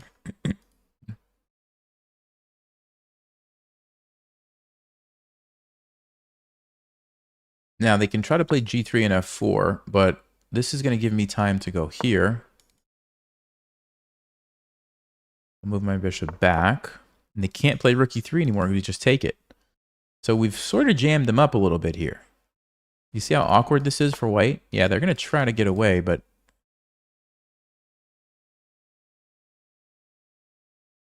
it's not going to be that easy. Question is, do I want to push this way or this way? I think we go here. I think we target this. This is a weak area of the board. This is also not out of the question. If I can get a pawn here to really clamp things. But that might be a... Guess we could defend it. I really want to push both pawns. All right, let's go here. I don't know how they're going to develop these. Oh, that's the play. Oh, okay, okay. So that's what you wanted to do.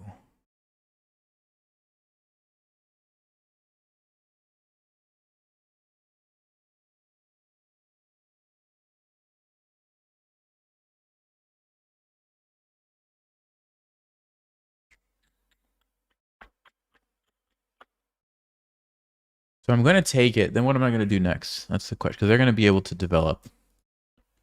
If I don't take it, they're still going to be able to develop. Forgot they could do this, actually. All right, so I think we take and let's see. Here they go here. Here they go, let's just say there, then there. Probably should start with that one. Okay, we're going to do this. We're going to push here. We have to try to get our rook in somehow. So I'm going to try to open up a file somewhere. Maybe it's here, or here. I don't know. If I can get my rook in before they can get their rook in, we have great compensation for the pawn. Also, my king, actually, now that I'm looking at it, my king, if my king can run to e4, we would have compensation as well. Ooh, maybe I should have went there. Well, this is still good. If we can get the open H file, that's still good, because then we can invade here and here. I imagine they're going to play g4, and I might just go for it. Although king d3 would be a problem. Yeah, king d3 would be a good move. h3, g5. I like g5. Oh, yeah, because then if they push here, we go h3, bishop here, we take this. Oh, yeah. This is annoying. This is very annoying for white. Whoa. Okay, did not expect that one. Okay, well, I'll take, and I think I still am going to go with this plan. Get the rook involved. Here, we just go back.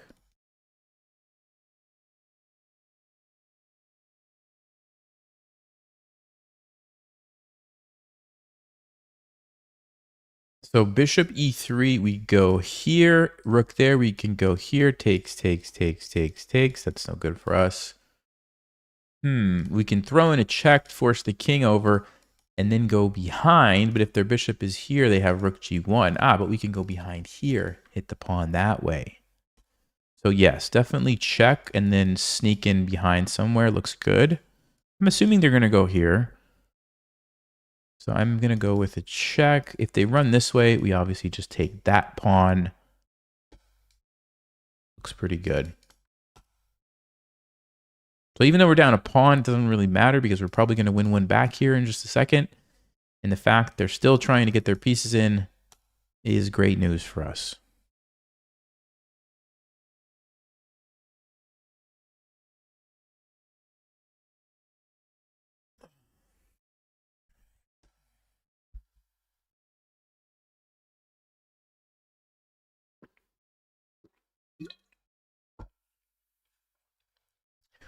We also have sizable time advantage now, which is good.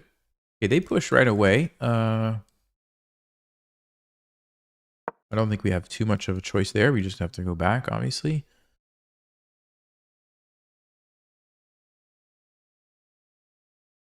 They save their pawn. Okay, that's smart. Now if they go there, check, and we come here, they don't have a pawn for us to capture. But they go to d2 instead. That's a strange one. If I attack, there's rook g1. We attack, there's rook g2. I think I'm going to go here instead. Put the pressure on the second rank. Ideally, I would want to attack from behind anyway. And this is met with bishop c5. Then we have ideas of coming in here, attacking the pinned piece. So, looking great. And, they want to go to f3.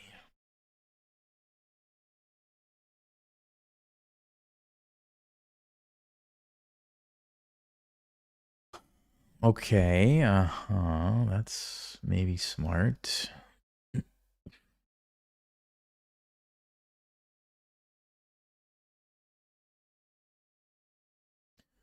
I attack it, what's going to happen? Then if they go rook f3, I'm happy, but then they're going to play rook g1. At least I think that's what they're going to do.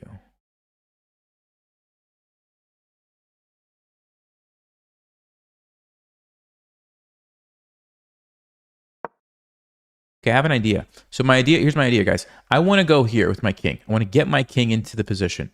I'm afraid they're going to box me out, okay? So my plan is to go here, make him go here, then I run, and if they try to box me out and they're now pinned, and I can try to attack it. Although they could just defend, I guess. So here, bishop c5, rook g2. Doesn't do much for me. Man, that's too bad. Okay, let's play b5 because I'm still gonna try this, but I don't want to get checked with the pawn. Definitely need to get the king up here somehow. Let's go. I think now's the time. We can also come back this way and sneak in this way if we need to. Okay. So if they go here, now they've walked in line. We have this, but they could defend. We can try to push the pawn. Not sure how that helps me. Yeah, the issue is every time I try to bring my king, they can always just box me out, which is so annoying. I think I would need to play c5 here to get the pawn up here on c4. Kick their king around, because then if they go here, they walk into this one. You don't want to go back and let me come in. Yeah, let's try this. This is a good plan, I think. c5, c4.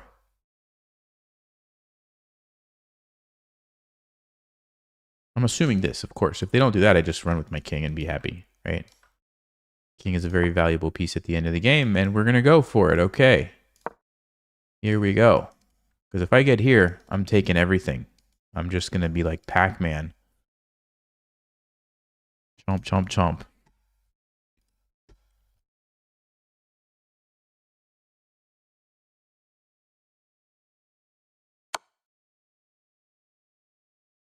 Okay, here we go.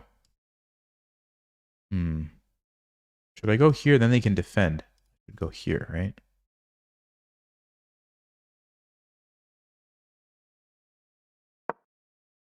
Now I can take. Check. I can't take. That was a good move. Ooh, I did not see that. That was a great move.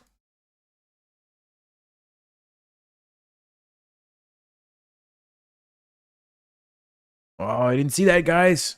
Man.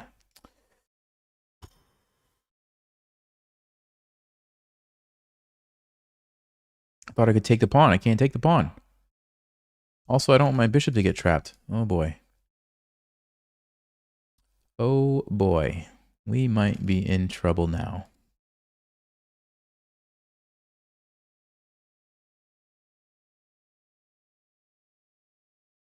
c5. I got to get some of these pawns traded. If I take, they take. I take. I don't think we want to do that. f6. Takes. I don't think I want to do that. Bishop is getting trapped, isn't it?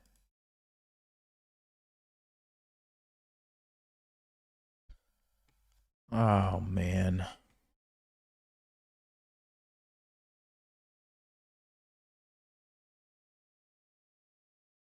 I did not realize this was about to happen like this.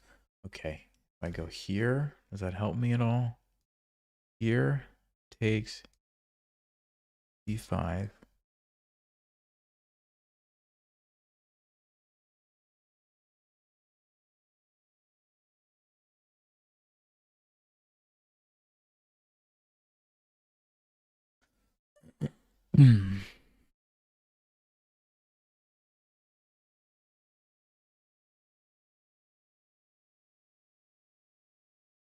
I don't know what to do. I don't know what to do.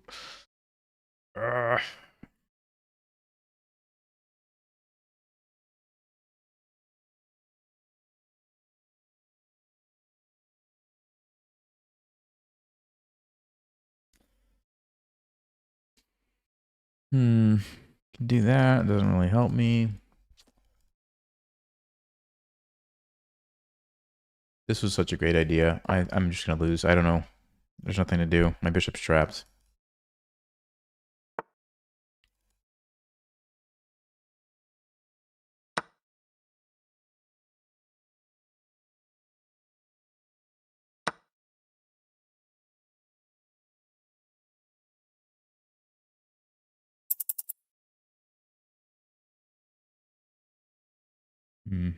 He's gonna have a pawn to push. Like, I'm just done here. I am done.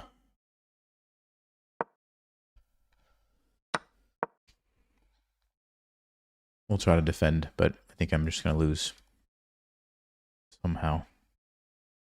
I don't know if I went too quickly with my king or what I did wrong.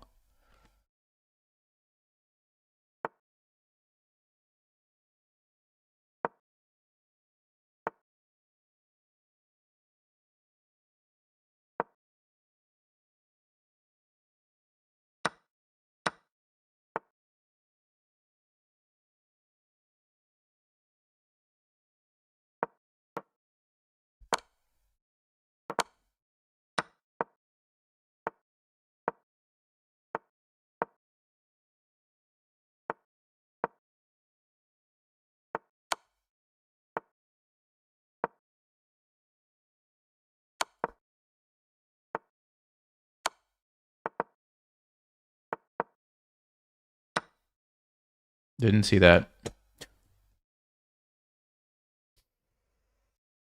Ah, Nelson. Nelson. What are you doing? Man. 93? I never had an advantage. I never even had a chance. Okay, well, I guess I can't feel too bad. I don't know. I guess I messed up the opening, or is this just the main line? Let me see. Bishop e7's the best move. Knight bd7, slight improvement, but doesn't really change much. Bishop b5. I thought right here we had a good thing going. I really did.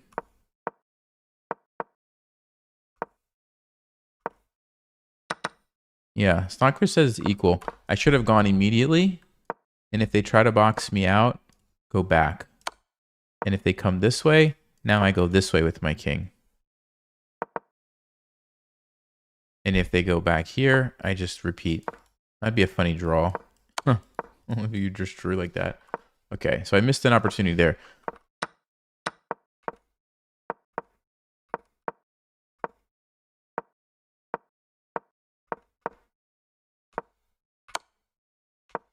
Yep, that's just losing. Wow. It's just losing because they trapped my bishop. That's incredible.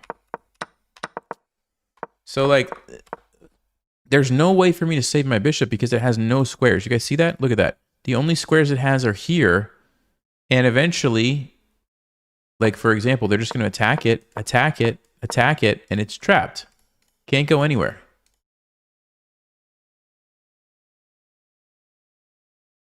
So that was one problem. The other problem was even if I say, okay, I'm going to come back and defend it, well, now I lose all my pawns. Comes behind and takes all my pawns. My bishop still has nothing to do. I can't move anywhere.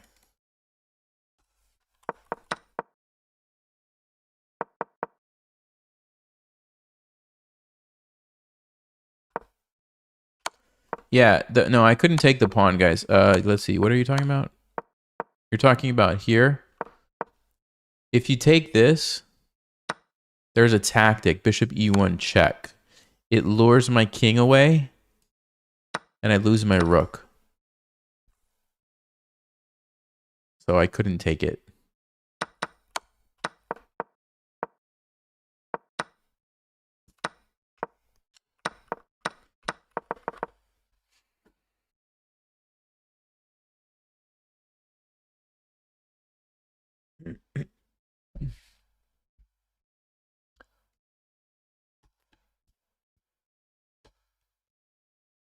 Man.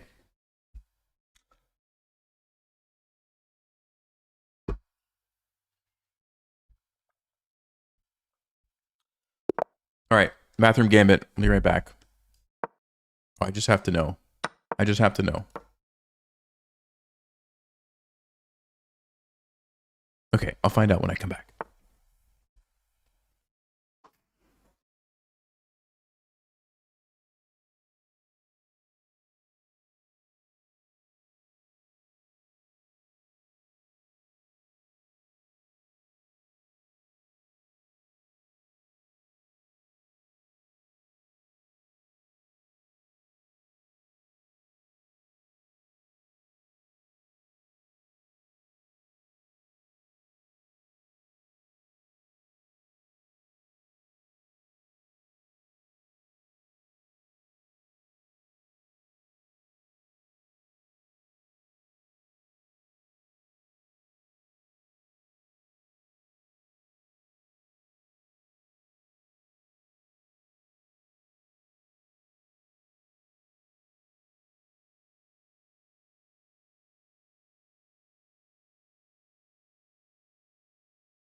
Whoa.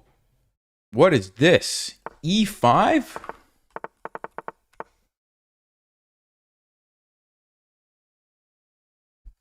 E5. Okay.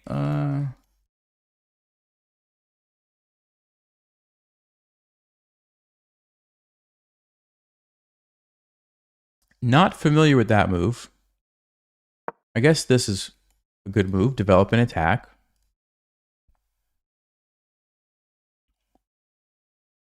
And if they play knight c6, can I just attack it with my bishop?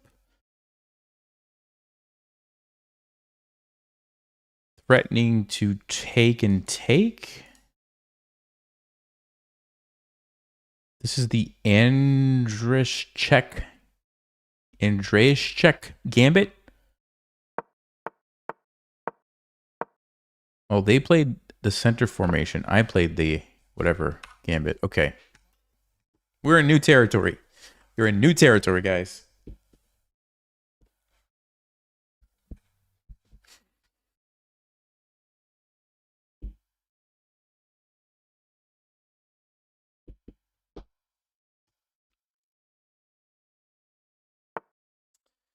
Wow, this guy is just all full of surprises. Okay.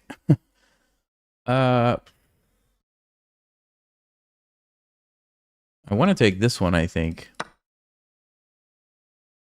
Because it puts my knight in the center where I'm attacking stuff.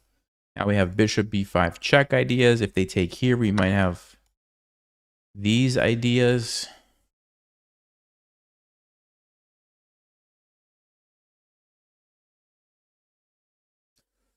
Yeah, actually, bishop c4 looks pretty good.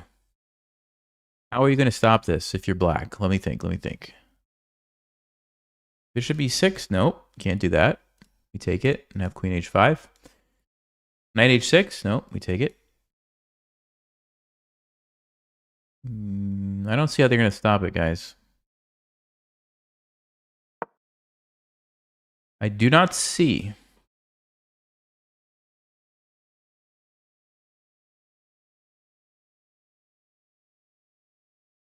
This guy's only moved center pawns. We're on move 6. He only moved center pawns. It's kind of funny.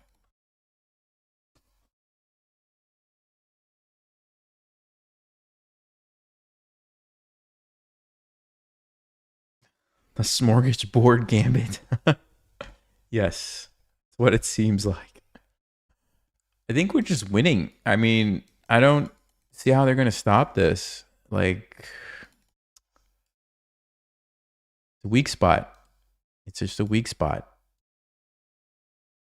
The typical solution is to, okay, well, this one, unless I'm crazy, we just win. Do they want to go knight f6? Is that a real thing? G6 takes knight f6. No, but I have check. No, it's no good. It's no good for them, guys. So, okay, here's the deal. This is a like a common idea where, okay, let me back up. And not everybody has played for, if you're a beginner, this is a weak diagonal for the king. Only way to stop it is here. The reason I take this is because if they take me, I'm going to take their rook. So what they're trying to do is force my queen to leave so that if I move, like, let's just say here, they'll take me and I no longer have the pin. And if I move here to keep the pin, I no longer am hitting the king. But as far as I can tell, I just go check and then I take the rook. They don't have c6 to block me, so I think they just blundered this one. Queen d7, we trade, and then we get the rook.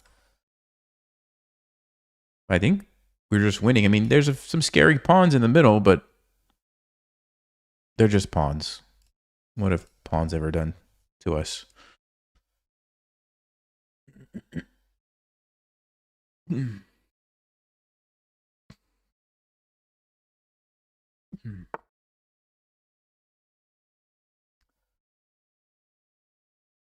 Okay. I guess we just take the rook.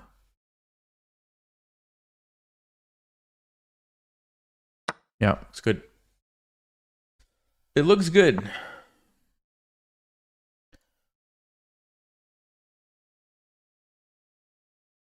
Okay, so he wants to take my knight. Interesting. Very interesting. Probably just take the pawn back, right? The knight's gone anyway.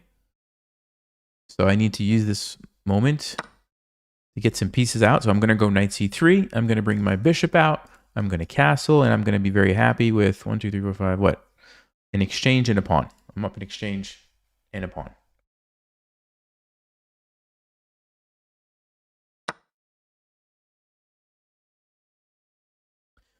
Okay, knight c3 looks pretty good. Develop a piece towards the center of the board. Knights before bishops. We're following all the principles with this one. And then next the bishop will come out. I like g5 as a nice little pin. Also like maybe f4. Controls a lot of squares. e3 is kind of passive. It defends the pawn, but I don't like it so much. I think we should go here or here.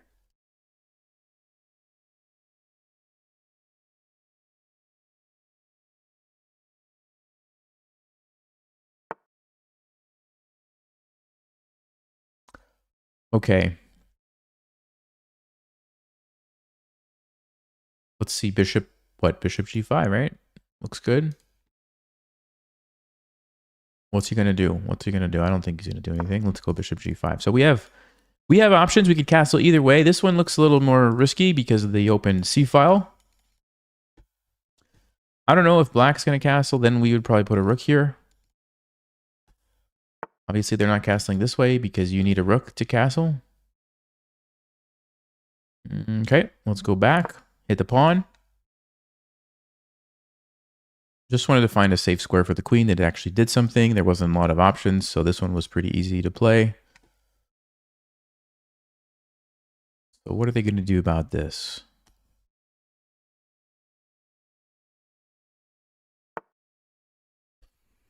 Okay, so they defend that way. All right.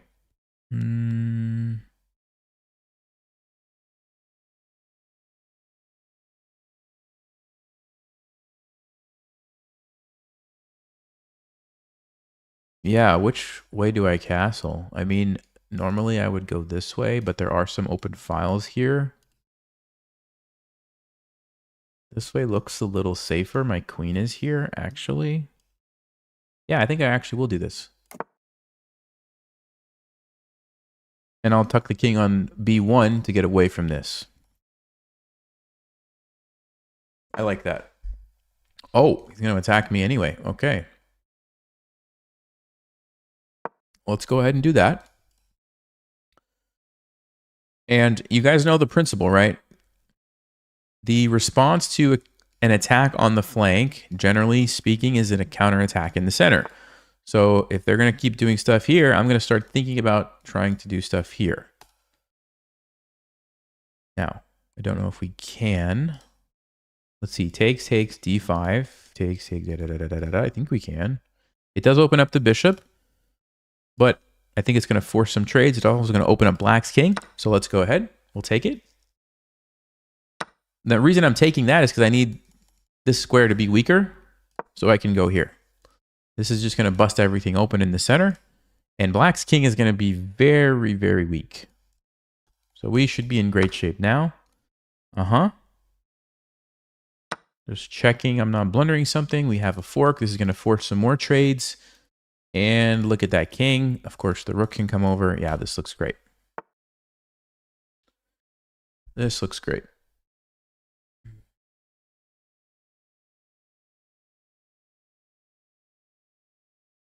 I think I'll trade this bishop. That bishop looks pretty powerful, so I may as well trade it off.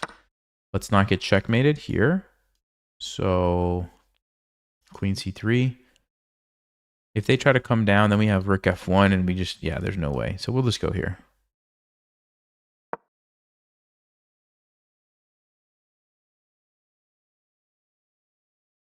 And I'm starting to think about getting to this king. Also, that would be a skewer. We could win a rook. Have to watch out for the checkmate again, obviously, but oh, okay.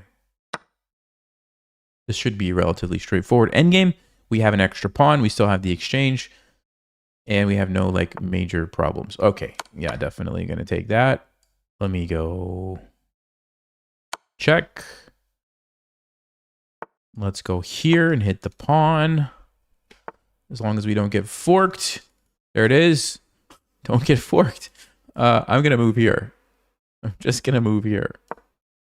I don't want to get forked.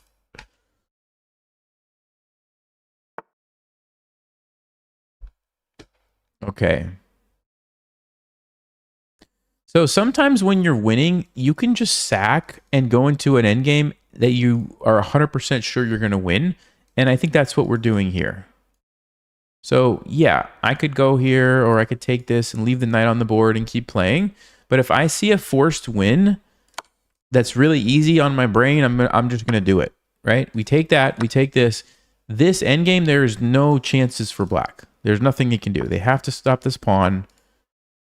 None of the pawns can go through.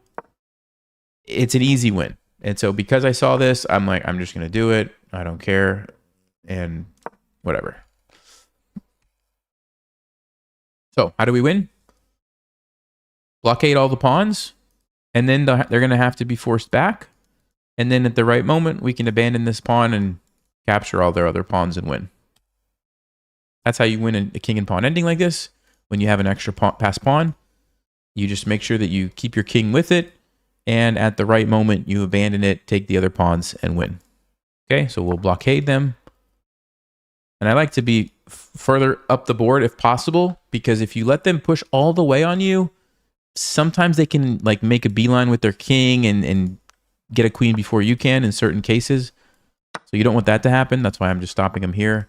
But yeah, I mean, this doesn't really help them. Whatever. Yeah.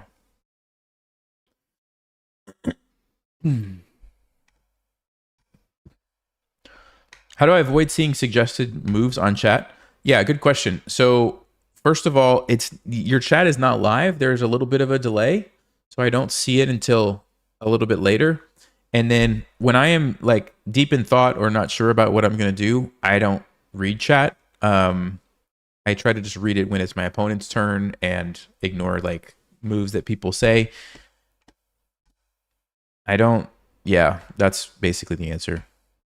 Also, I don't trust the moves people suggest anyway, because most of my viewers are like beginners, intermediate players. So even if you did say something, I'm just going to probably ignore it.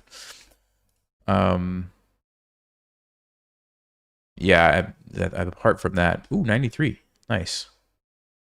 I guess the other thing is just don't look at chat at all, but kind of takes away the feel of a live stream, right? Okay, so let's check this opening because I didn't know what was going on. So knight f3 is definitely a good move. D5 was a mistake because I could jump in. This was a really big mistake. Yeah, because there's no answer for this. Stockfish says you should play knight f6 and just let me take it. And then the game goes on, I guess. But obviously not a good position for black. All right, cool.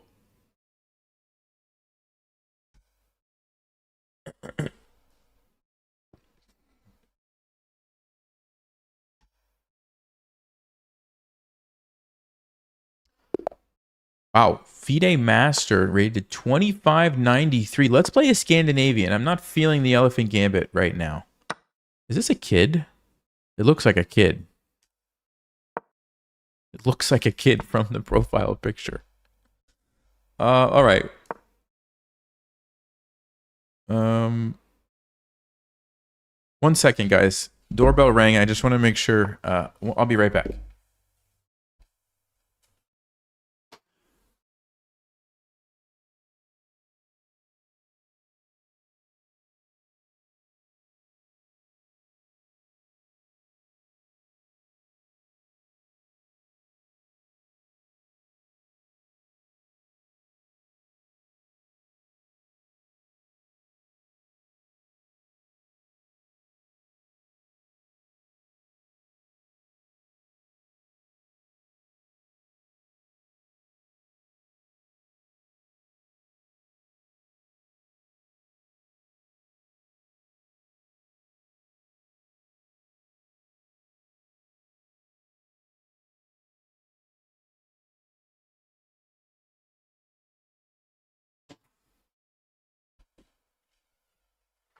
All right, we're good. We're good. Bishop e2. I'm going to take with the queen. Okay, I'm going to play knight c6.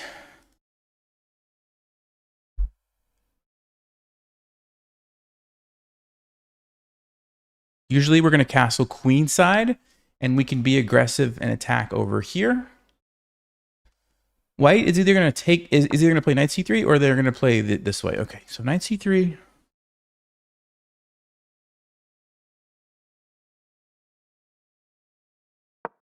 I'm going to play just a tad bit more conservative. Whoa, b4. What in the world is b4? What if I take it? They played it so fast, too. Knight here, what's happening? I take a piece.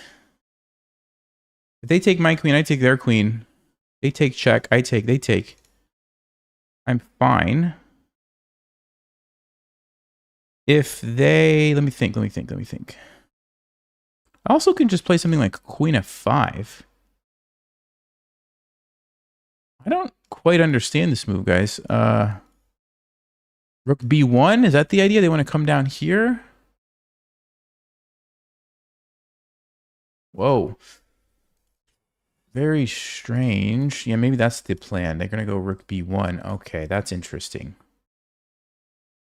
And if I play c5, what, a3?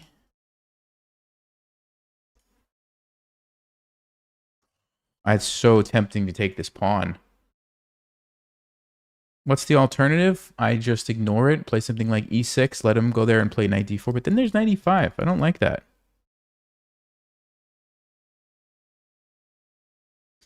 I could trade and castle.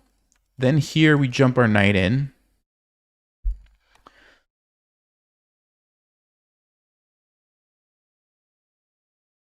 This is, I don't believe I've seen this. Okay. Let's not overthink it. I don't want to overthink it.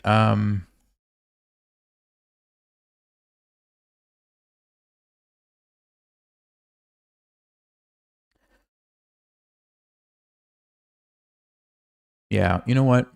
I'm going to castle. I'm going to castle into it, as they say. That's okay. I'm not scared about this pawn. I am not scared of a little pawn. Okay. We're going to take it. We're going to jump in.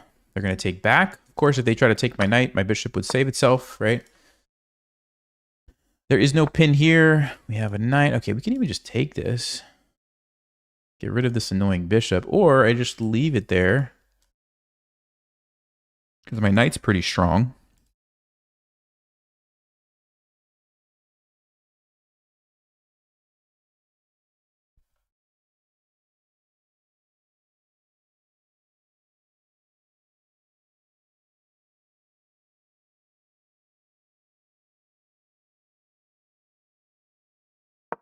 So what I'm doing, guys, is I'm attacking a weak spot, and I'm also threatening to go here, trading the queens, and then it's kind of silly.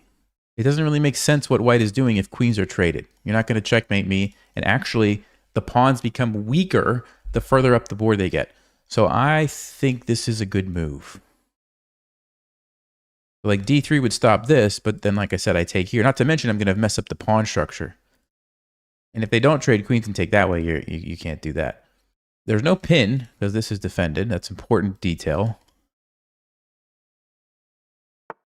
Yeah, okay, here we go. Take this. Take this. All right. I think our position is pretty solid. Let's get the bishop out right away. Okay. I mean, if that's what you want to do, you can do that. What do I want to do is the question. I'm going to just develop. I'm going to eye this square. Looks like a nice spot for my bishop to land. I don't know what white is doing. This does not seem so great, but they are probably rated almost 2,600 for a reason, so I should be careful.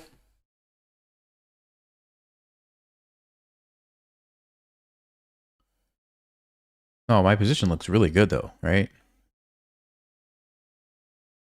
Look at the beautiful pawn structure we have. If I trade, it does fix their pawn structure a bit. I don't know that I'm going to do that. I think I'm going to go here. Okay. I think I'm going to go here. Actually, I don't have to defend it. It's already defended. If I do that, there's bishop g5, which is very annoying. So maybe we stop bishop g5. Maybe we just bring the rook up.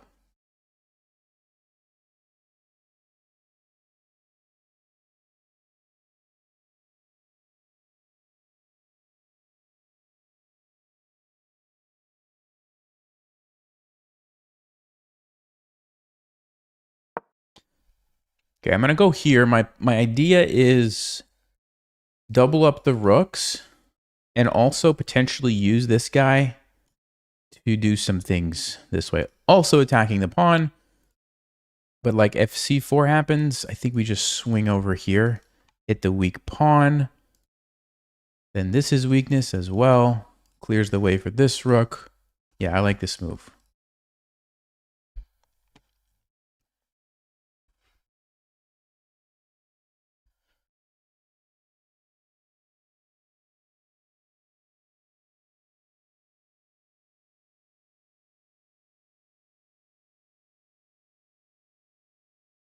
The thing about pushing pawns so far is they can become liabilities, especially at the end of the game. So I'm kind of putting some pressure on those now.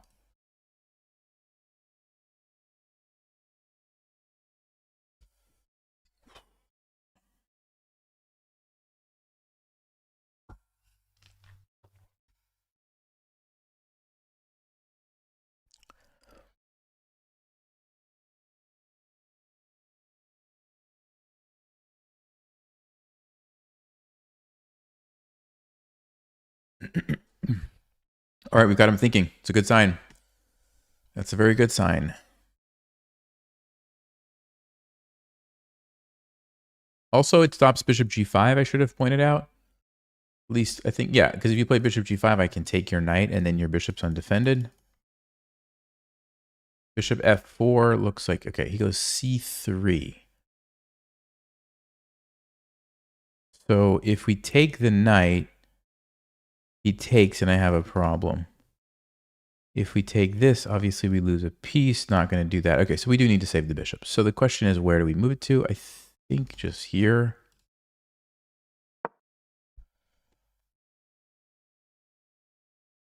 I don't think we're in danger of it getting trapped because we can always come back if we need to. And the rook, if this happens, we're just threatening this pawn now. You did create that weakness. That's a threat. That's a threat. D4. Okay, I think we go back, right?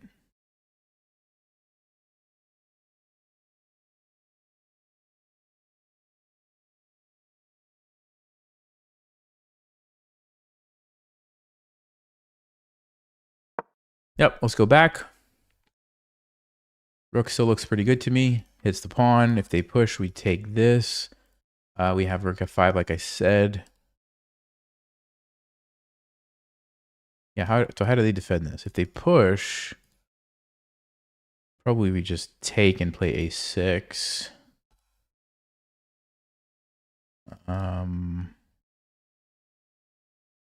This is defended. Yeah, I mean, I don't see anything for white particularly good. They do go b6. Okay, so I guess we take and play a6, right?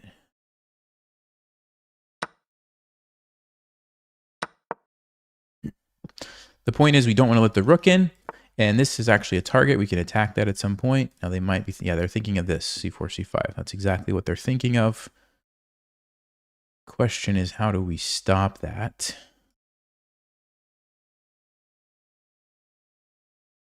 Here, c4 takes. No, we can't go there because of that. If I take and go there, the problem is c4 takes c5. That's annoying. So I think I need to retreat the bishop. Yeah, okay. We got to be a little careful here. This is actually annoying. Should I move my king to defend? Then my rook is free to go.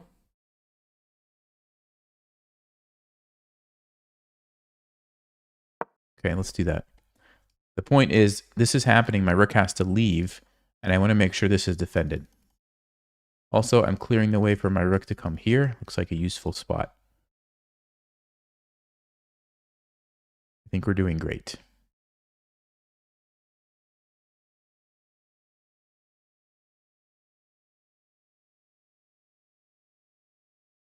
Knight g3, we just take the... Actually, king g2, my rook gets trapped, so I do have to think through that. Of course, I could trade the bishop. It does allow them to fix the pawn, but then I've got a pretty good position. My rook comes over. My knight's going to have some places. Yeah, I think that's fine. So rook f5. Rook h5 attacks this. That's interesting too. I wonder if it matters. Probably not. Oh, I'm going to go here. Just going to go here. They're going to try to push this way. They are going to bring their rook somewhere. I'm going to bring my rook. Yeah. I still like our position, guys. I think we're doing it. If I don't blunder something here in the time scramble, I think we have a great position.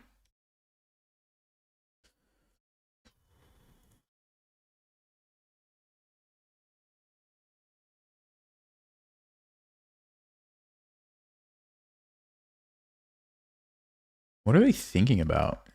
Like, I thought this was like the obvious move. Are they cooking up something else here?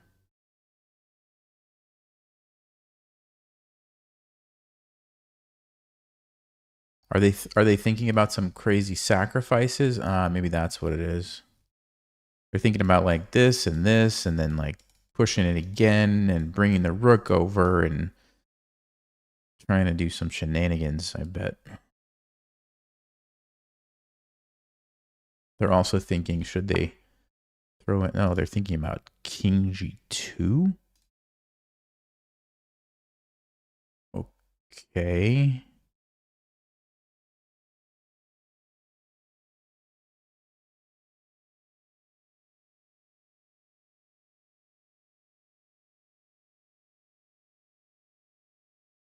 Oh, they want to trap my rook now. I see that. No, but it's not trap. I don't know. I don't know what they're doing. I'm going to go here. I don't know why the thought was on that. Okay.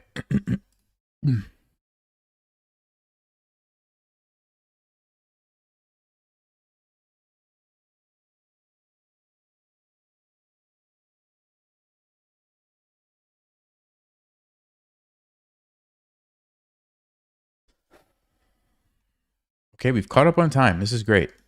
This is perfect situation going into the end game. Don't do anything silly, Nelson. Okay? Don't do anything silly. And you're going to be just fine. C4. We go here.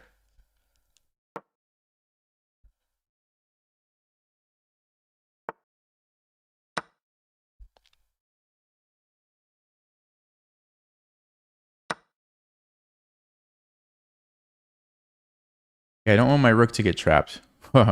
That would be bad. So let's put a stop to that. This is dangerous, actually.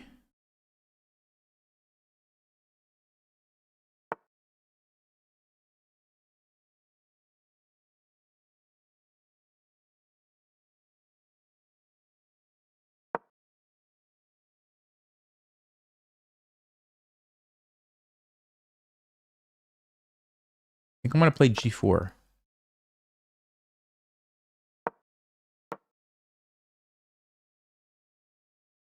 And I want to get my knight into okay, yes. I want to get my knight in here. There's a nice target. This could be somewhere. This is great. 92 is great. You can't stop me here because of a fork. Here, I take your pawn. Oh, F6 is a threat. F6 trapped. Oh, there's this square. Almost traps the bishop. Okay. Got a little excited. But still, then my rook can be free. Okay, they go there.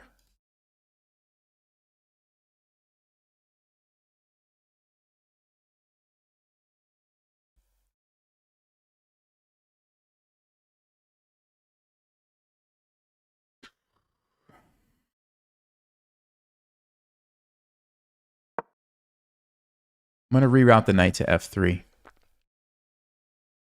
Got 45 seconds on the clock. If they can't figure out a way to push this through, we're going to win. Okay.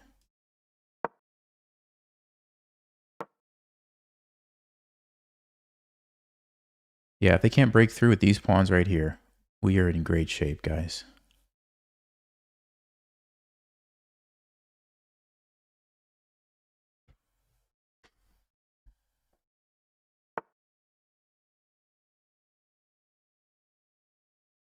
Really would like to get my rook out of here, but how?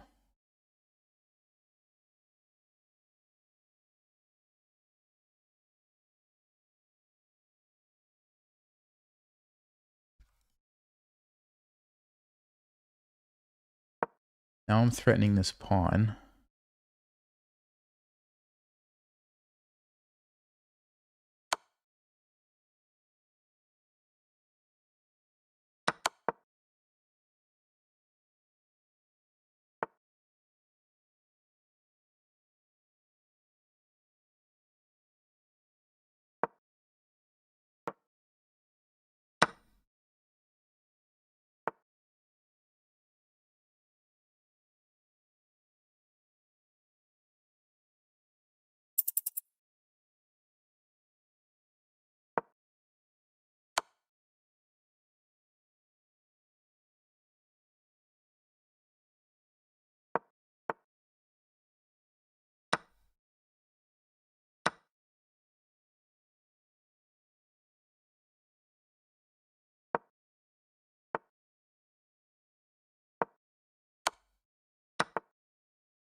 go. Let's go. We did it. We did it. Oh, man. We took down the almost 2,600 rated. Woo! 88. Solid game. We were never really in trouble except for one moment. One moment, there was something. Whoa, what was it here? D7 check? Okay, I saw this, and I thought to myself, I just take it, and if you pin me, I thought I could go here. Oh, bishop e5.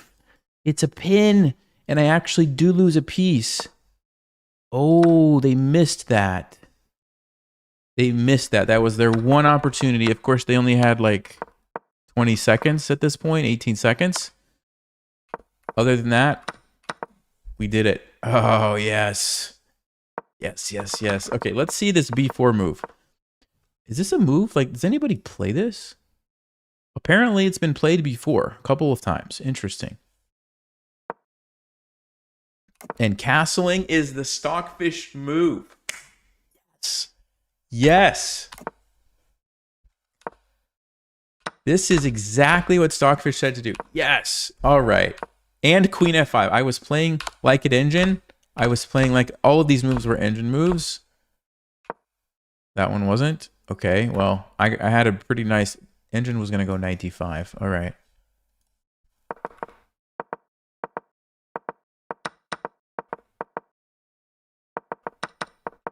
Overall, I think I did a pretty good job. I'm so proud of that game. Let's go. Oh, man. And at the end here, so you guys know the trick, right? The trick is when you're trying to calculate, obviously you don't have time to go like, okay, I'm going to go here. He's going to go here. I'm going to go here. He's going to go here. I'm going to go here. He's going to go here. I'm going to go here, right? That's going to take too long. So all you have to do is like, wherever I move it to, you make a box. Here's my box. Can the king step into that box? If they can catch your pawn. If they can't, in this case, they can't catch your pawn. So I knew I could just push it. The only question was can the bishop come out, which is what they ended up doing. And so, because initially I was trying to think like, should I stop the bishop from coming out or not? But then I realized, well, then they're going to be able to get inside the box, right? So now they can catch me. So that's why I was like, I guess I should push it and at least force them to give up a pawn to let the bishop out. Which I think was the right decision, because now they lose this pawn, and now I have two connected pawns, and then it's just, you know, use the knight to help, and you just win.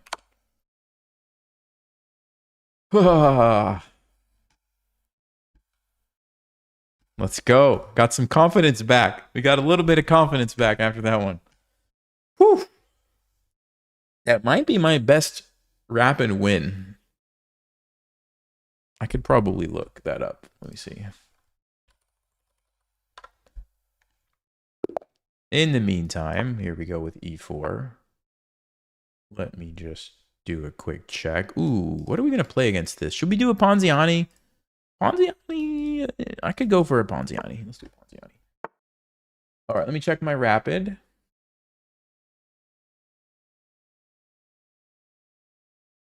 My rapid rating of all time.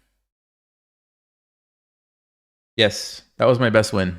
2582. That was the best win ever. We just played it. You guys got to witness history.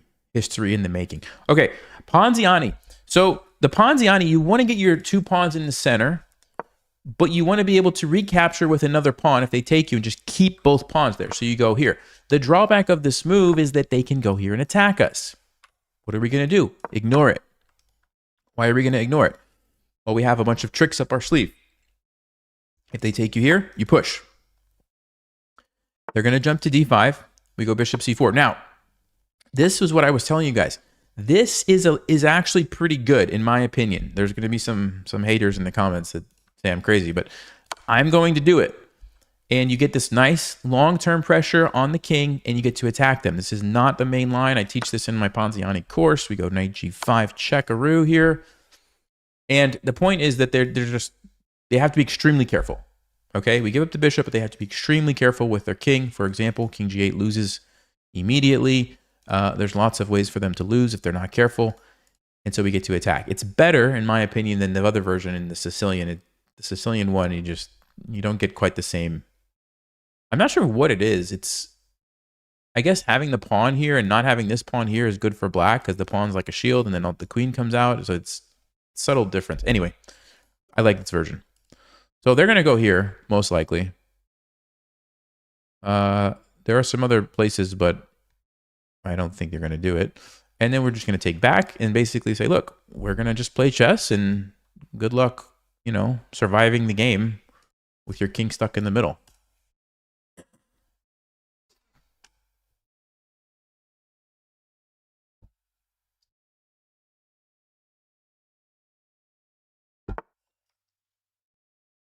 Okay, so they make the best choice. We take back.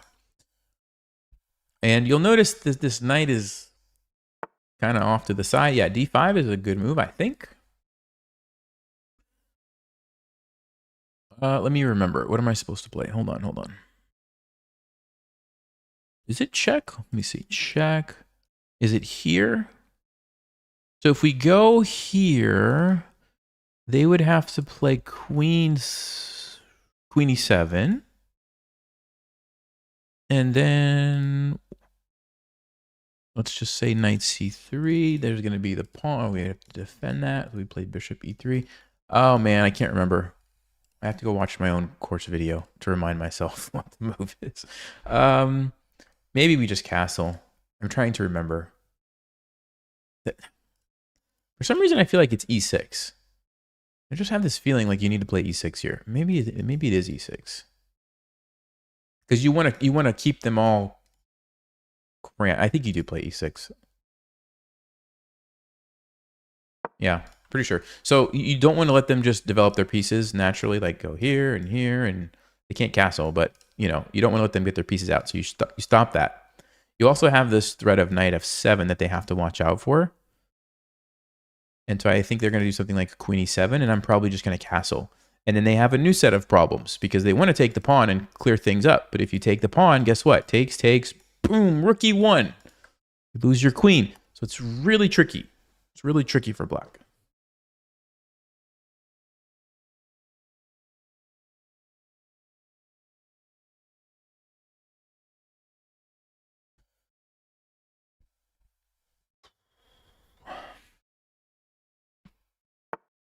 Okay, queen f6, yeah, same kind of idea. And I think we castle. Now, there is an attack here. Let's think about this just for a second. Do I care about that? I don't think so. I don't think that's a big deal. I think we just castle anyway. Because even if they take this pawn, like it just opens up another file that we can use to attack their king. So it's probably fine. If they take with the queen, I do not want to trade queens. That's one thing I will say. You don't want to trade queens when you sack a piece. You want to keep the queens on the board so you can checkmate them. So what I will probably do is go check. Like if they take with the queen, I'll probably go check and then swing back to f3. If they take with the knight, I don't know. That looks risky. Looks really risky because then your knight has to stay guarded. Means, what does it mean? I'm not sure. Maybe knight c3, rook e1. Let's see if they take it or not. Let's see.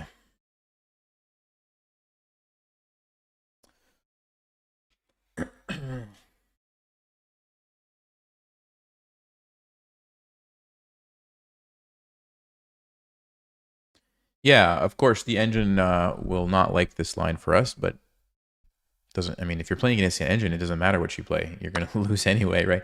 Okay, they do take it. So let's do what I said. And the reason, guys, that we're throwing in the check first here is because when I come to f3 threatening this, I don't want them to be able to play queen f6 and block me. And you don't have the pawn support. So we kind of waste a move intentionally to create a weakness in the position on f6. and then I swing back, and now you don't have that as an option. Now, there's still queen g7, I suppose, but I don't really care about that. What are they thinking about? Are they really thinking about moving their king? No, right? Okay, I didn't think so. I didn't think so. So here we go. The threat is obviously on this square, so I expect to see queen g7. And we get to keep attacking. The question is, how do we want to do it? Option number one, we just play rook e1. Just get that rook there supporting the pawn. That's a good long-term decision. Option two, we go with knight f7, hit the rook. They try to move. We go bishop h6. Almost trapping the queen. The queen has to go here or here. No, I don't think we want to do that. Actually, queen could take here then. So probably I'm going to play rook e1, or maybe even just a simple developing move, knight c3. Because if we get our knight here, whoa. Not expecting that one. Wait, have I played a game like this before? I just had a memory of a game like this. Oh, yeah. Yeah, where I sacked my queen and got a new queen or something, right? Oh, yes.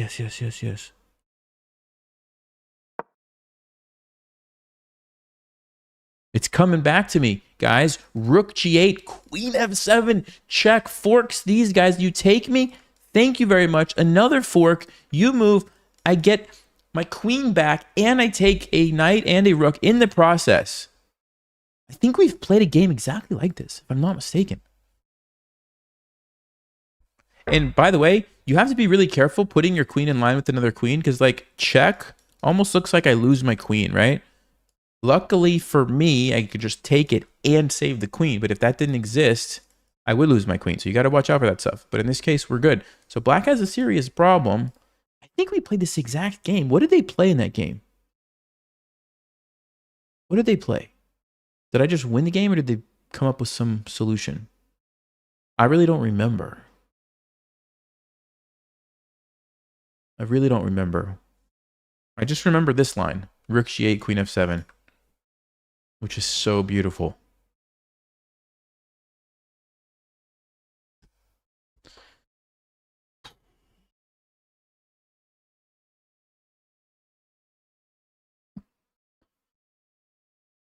So this is why you would play this opening, right? Like, yeah, Engine's going to tell you perfect play, black wins, but practically there's so many pitfalls, and it's hard for them to play without being able to develop their pieces, because you can't, when you're playing this as black, you can't just think about normal stuff. Like normally you're playing a game of chess, you're like, okay, I'm going to develop my pieces, I'm going to castle. Like you have this train of thought. You can't do it. Bishop g7, unfortunately, they don't let me. Oh, wow, that's actually a pretty good move.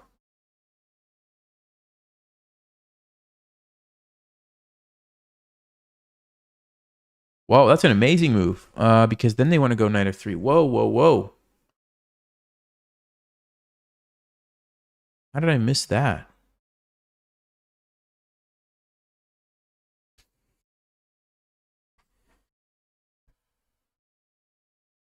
Maybe this is what happened last time. Okay, there's bishop e3, which is what I think I played last time, if I'm not mistaken. Now it's coming back to me. Trying to counterattack. Takes. Well, this is a mess, guys. Check doesn't do anything now because we don't have the fork. We needed the rook to be there. Can't take. We can't retreat. I mean, well, we can, but I don't want to trade queens.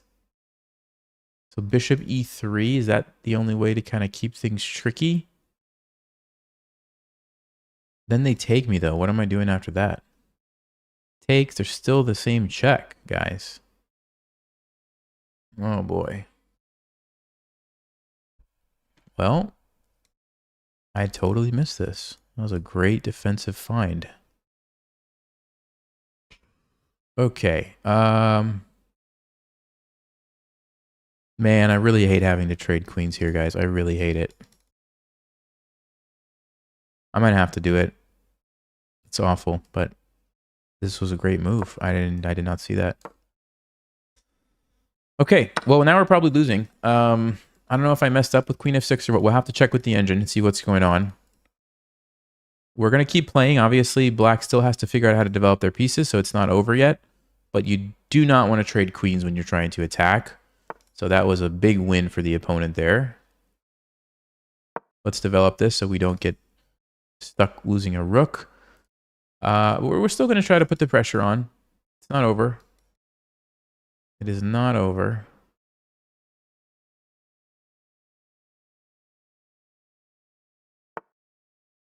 Okay. Let's get as many pawns as we can here. That's the good news. Looks like lots of black's pawns are about to be falling. So we might even be able to hold on to this endgame, if I'm not mistaken.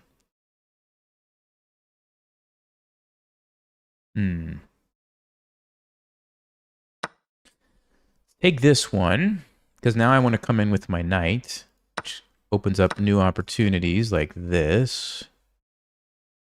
This is a kind of a cool position, actually. Fork here is the big threat.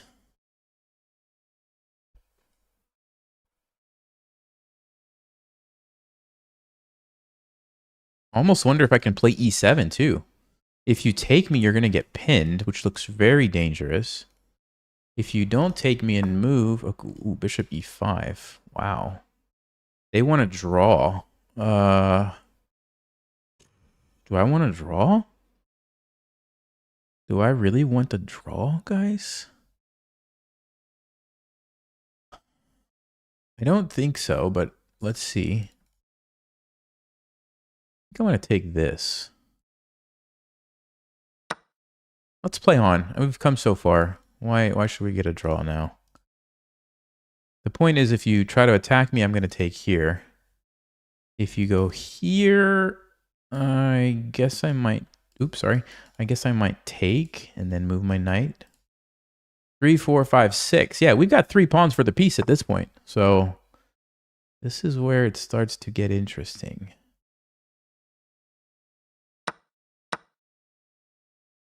Okay, we could go here, actually. I'm going to do it. I'm going to do it. I'm going to take as many pawns as I can.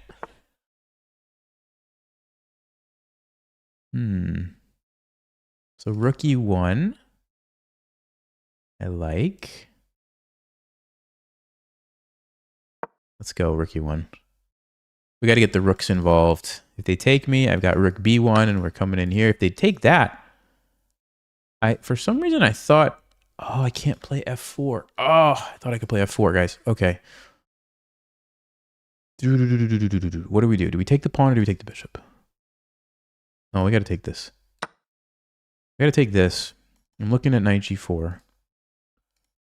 I'm looking at bringing this other rook over. I think we're going to flag them, though. I think we're going to be able to flag them because they only have 2 pawns. So it's not an easy endgame for them with just 2 pawns. I have lots of pawns here. 3 pawns for the bishop. Should be roughly even, but then I have really active pieces on top of that. So I might even have an advantage. I don't know. Let's just bring the other rook. Line them up. Take off the escape squares here. You can't go here because of my knight. If you go here, you're going to get forked because of my knight. Okay.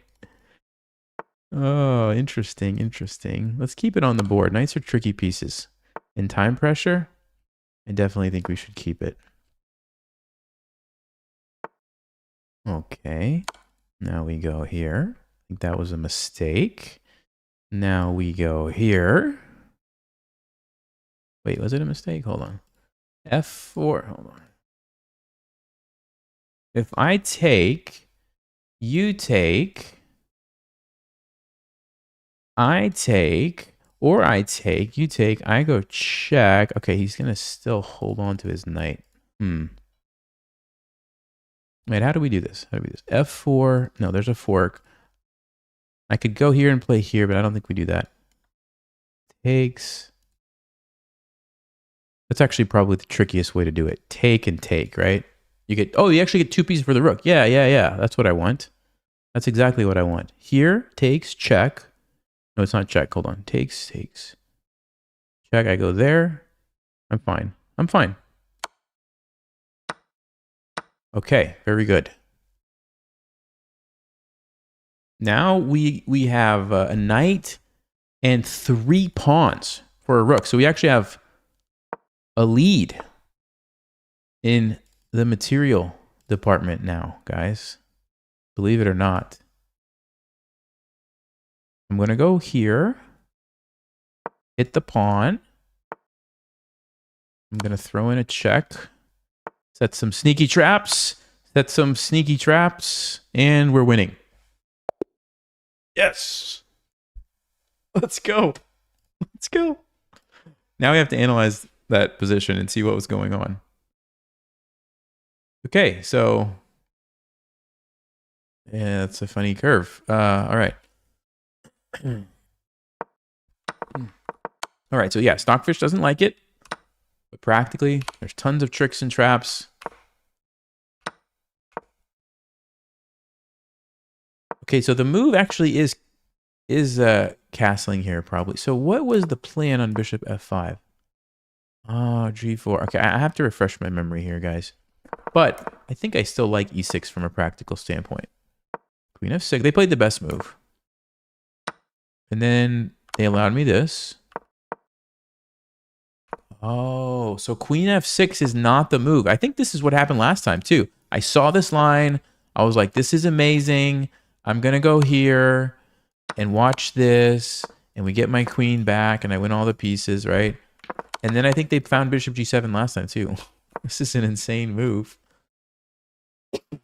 Because like I said, right? This tactic would normally win my queen, except that I just saved the queen. But if you lure me away, now you can do it. I'm in check. I have to take the knight. But you've unleashed your queen, and you take me, right?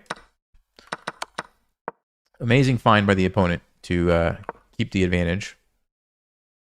Apparently, the best move is to take, let it happen, and actually just play this position where you sack your queen. Huh? How about that? And then the game goes on, obviously. Interesting. So you're down a knight for a queen, but they can't actually use their pieces, which is really fascinating. Maybe I'll try that next time. Okay, but I played, what did I play? Queen f4, right? Yeah. Still tricky. And somehow they just messed it up little by little. Let me take a bunch of pawns. My rooks got active. Yeah. I mean, I don't know. Now we're just winning.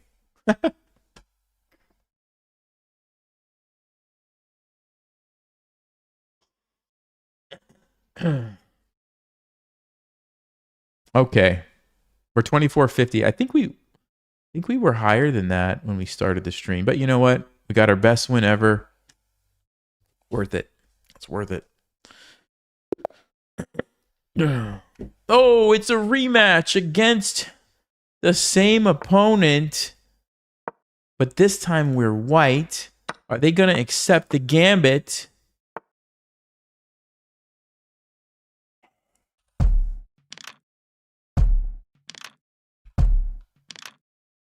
Makes me so sad. Makes me so sad. Okay, let's... what do I even do here? I don't know. Let's castle. I mean, let's not overthink it, Nelson. Just play some good moves. Rook e1.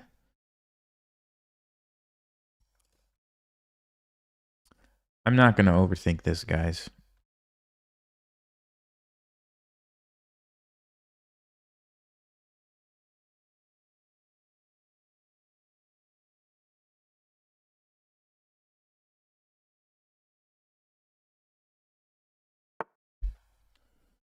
All right, let's develop the knight.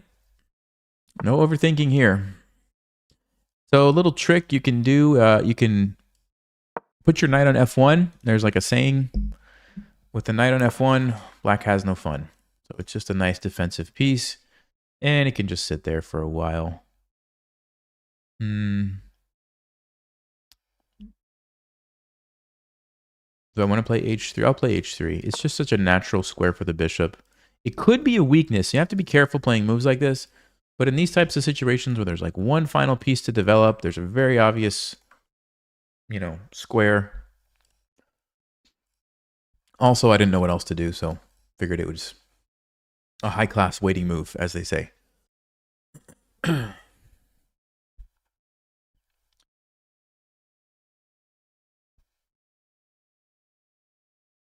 Psychologically, though, we should have the advantage going into this game with confidence.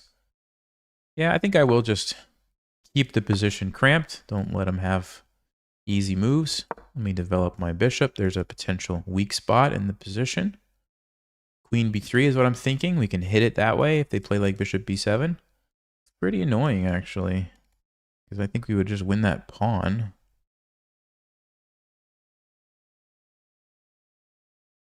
Our position is just nice and solid.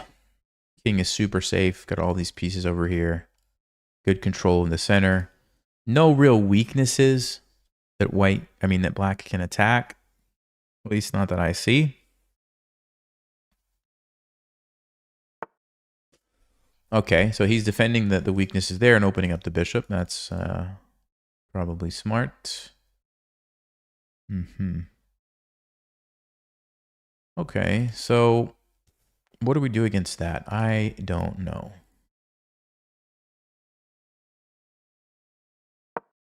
I'll still put the queen here. It seems like a nice little pawn to just keep an eye on.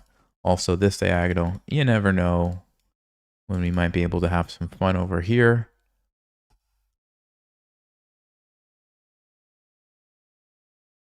I could reroute this knight to g4 and try to sneak in here. I don't know if it's worth my time. Okay, I actually missed that move.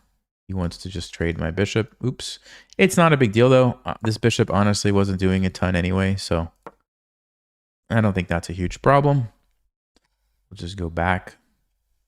That's the nice thing about if you have like a really solid position, even if you overlook some small thing like this move, it's usually not the end of the world. Usually you're going to have a good move. And so that's why you see lots of like GMs, they just keep all their pieces protected. They have no weaknesses. Everything is super solid. Even if they happen to miss something, there's going to be a move they can play, right? He didn't even want the bishop. He doesn't even want the bishop. Which is interesting. I think we're going to reroute the knight over here to g3. Get some support on this pawn that's coming under fire. And I don't really want to trade this bishop. By the way, I should have mentioned this because then this guy is really hard to deal with.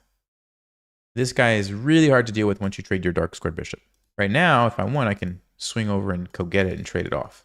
I'm not going to go here right now because of fork, but if I fix that problem, I could do this.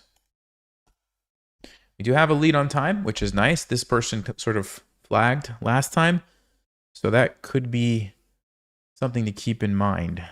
We can keep the time advantage.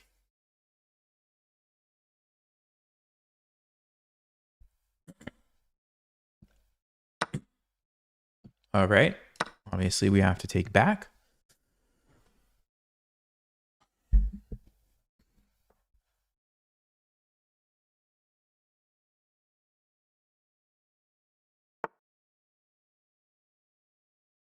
Okay.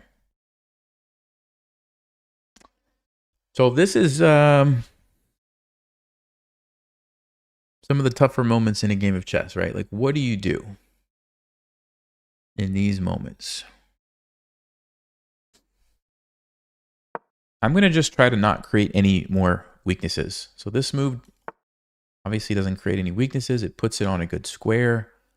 I'm just going to try to go with that motto. Don't create weaknesses.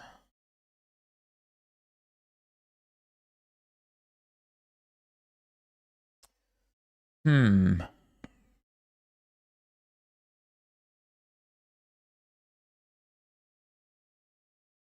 mean, I guess I'll just triple up here. Again, I'm trying to find moves that don't create weaknesses in my position, right? So like, for example, b4, you might think, oh yeah, that's a good move, let's attack. But now I've created a target for his pieces, right?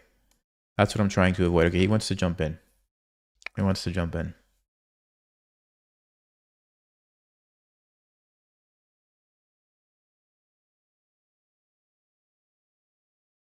Do I care? It's kind of annoying, but I don't think it's a huge deal. I don't think it's a huge deal.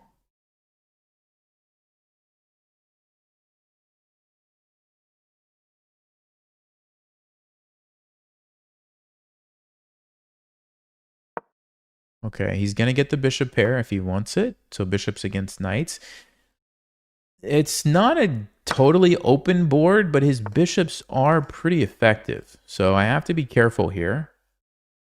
I do have to be careful here.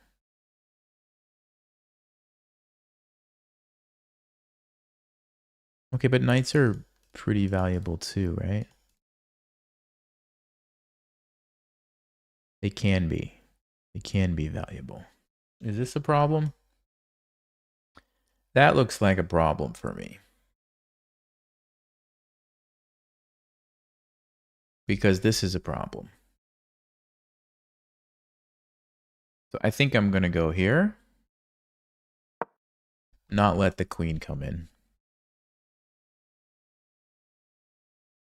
I might push this guy up to try to generate something.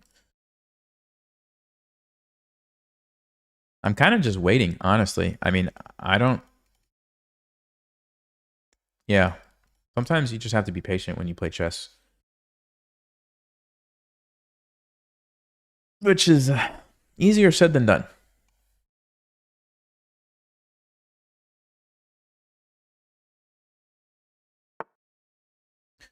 Queen trade.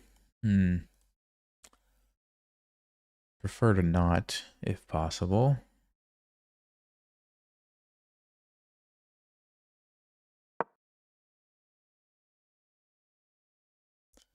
I don't know. I feel like maybe the bishop pair advantage becomes a little bit stronger in an endgame. Bishops against knights. So I'd like to keep the queen on. Queens and knights work well together. Okay. Do not want to open everything up here. Absolutely do not want to do that. So we're going to push by.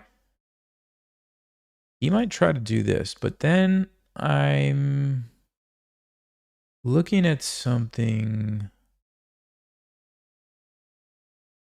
Oh, there's queen. Oh, wait a second. That's a good move. This is a good move. I might be in trouble. I might be in trouble, guys. Let's see.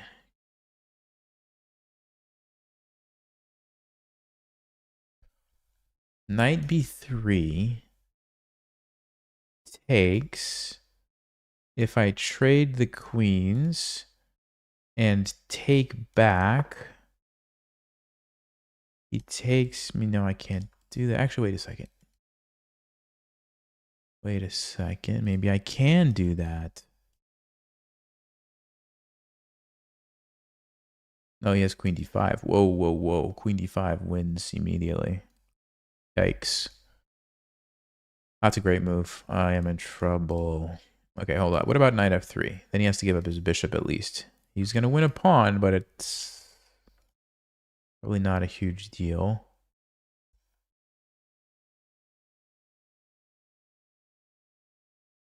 Let's see. Takes.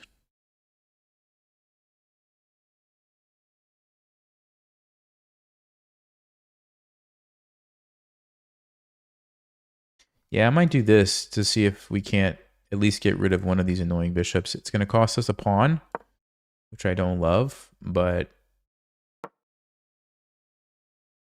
I don't see what else to do.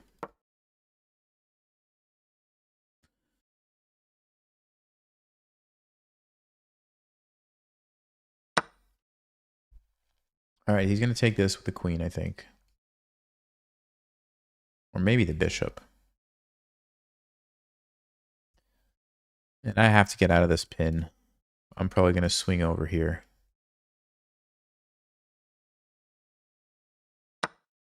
Okay, bishop.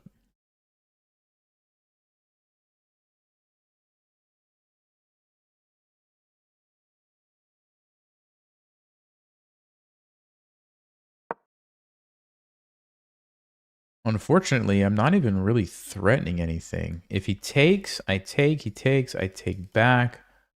Yeah, still just down one pawn.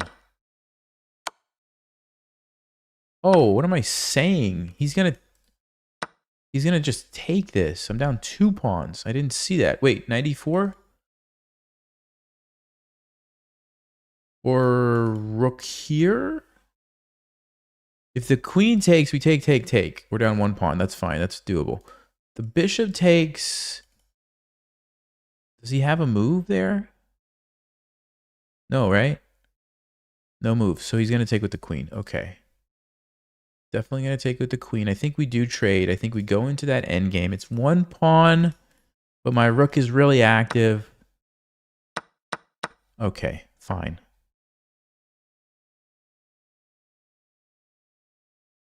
If I take it, he's going to plant it there, but we can get behind. I think we should do it.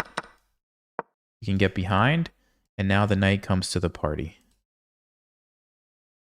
Now the knight comes to the party.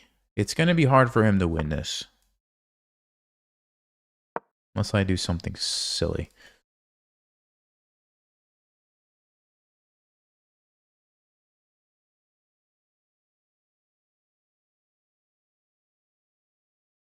Not sure. Maybe I should run with my king this way? Or just plant the knight somewhere that keeps an eye on this guy. You can also attack this. We still have a time advantage. Great. My rook is safe from any checks. That's good. This is like the perfect square for my rook. Like it just controls everything that I needed to.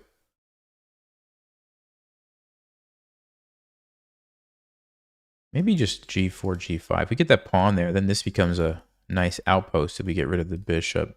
Of course, I'm probably just threatening to take and go behind, which I think is just a draw. So that's like the simple and easy draw. But he's the one who has to kind of come up with some tricks here. At least I believe. The reason I think it's a draw is because my rook is so perfectly positioned behind the pawn. His king is kind of maybe going to be cut off, especially if I get my pawn up here. He's thinking a lot too, though. We could definitely put the pressure on the time. The knight. Knights are so tricky.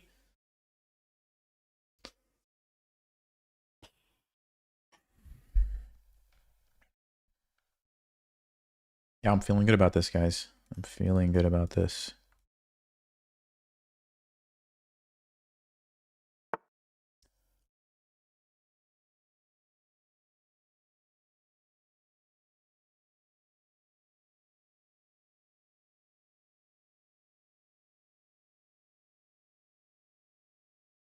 Oh no, it doesn't work because he gets my knight. Okay, whew, almost blundered that. Here, check. Here, check. Wins. Ooh, that's a tricky move, guys. Ooh. Okay, I think the simplest thing is just take it and go behind, right? If I take, he takes, I go behind, he checks me, he doesn't have time to push. Yeah, we probably just give it up. The other thing is f3. f3 is interesting too. If I want to play for a win, I think I play f3. If I want to take a draw, I take it. With the time, though, I'm tempted to play f3. I'm really tempted to do it, guys. Let's go. Let's go for a win. We're going to try to put the pressure on the clock. I think we can do it. I think we can do it.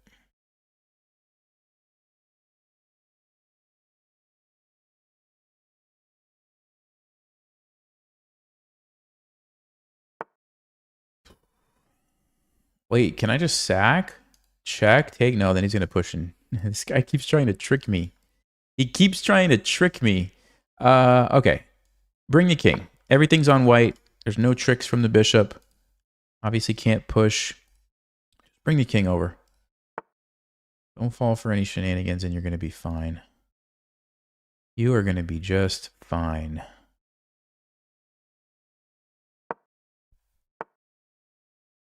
Mm-hmm.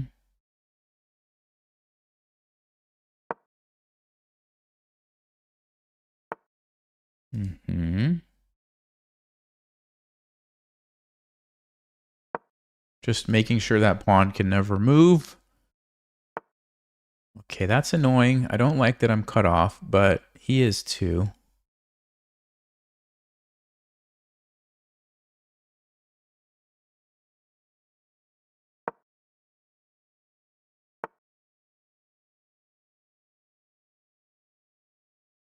Okay, can I get a pawn up here somehow? That is what I really would like to know. Can I get a pawn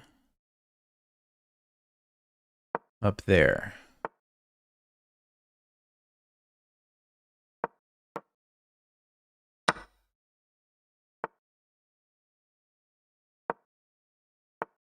There we go, there we go. Now we're talking. Now he's got to be careful.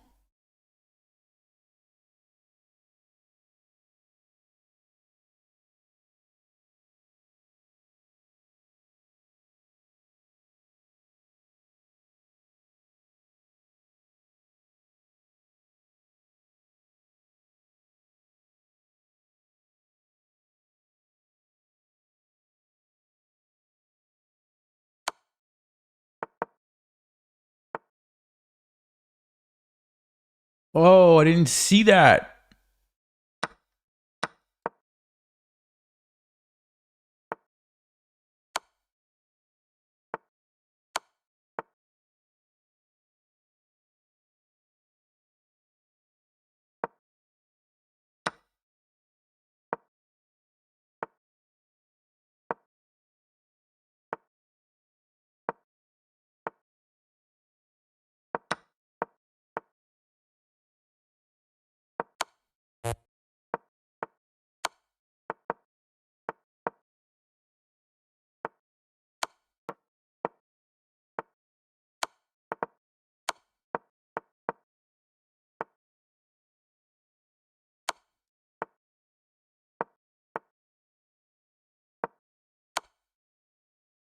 No, no, no, we're gonna lose. We're gonna lose.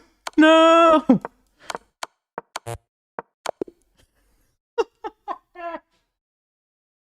That's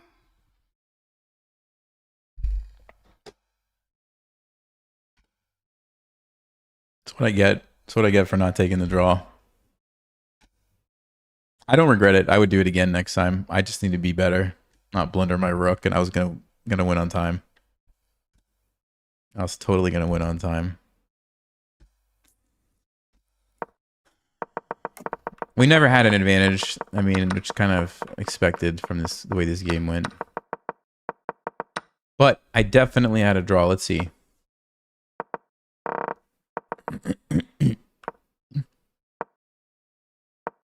Yeah, if I would have taken this.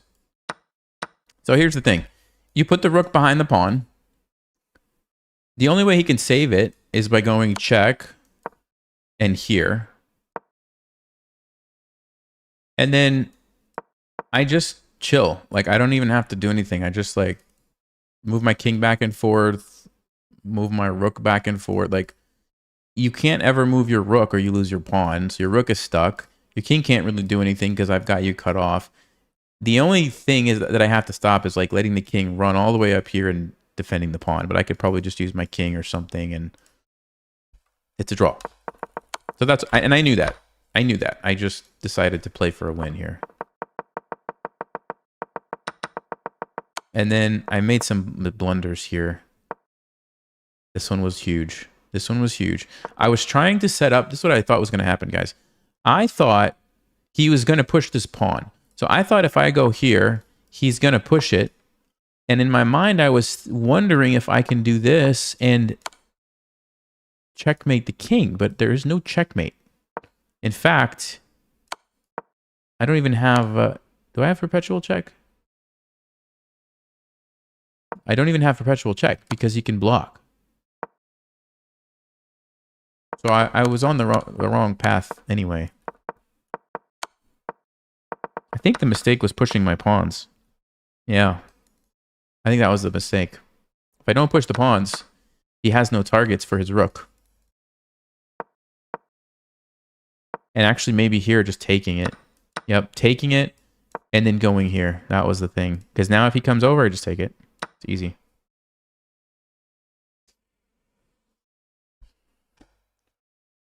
Dennis, hey, thank you. Appreciate that. You're welcome. Thanks a lot.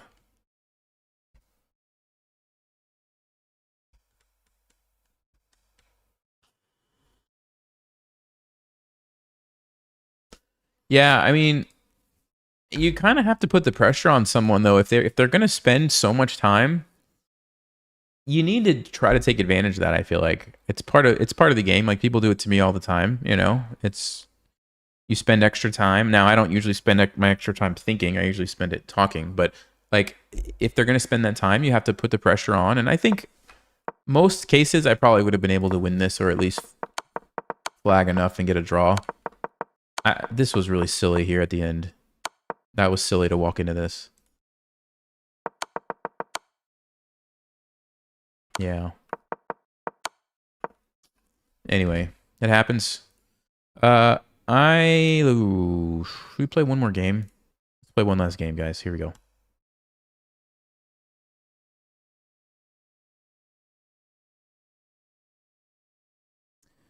Last game. Last one.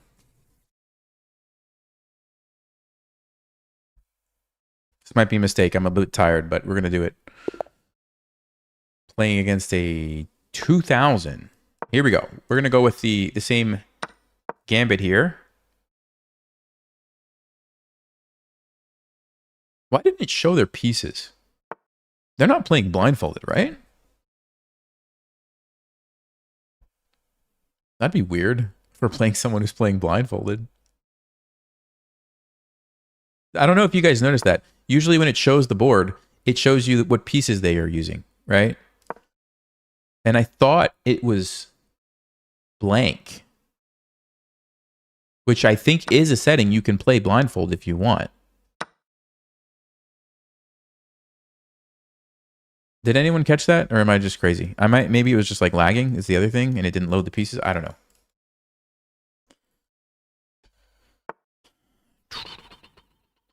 All right, let's go with this. Wait a second. Actually, hold on. Let me start with this pin. Let's do this one first. Okay. I'm just going to go bishop e7 and castle, I think.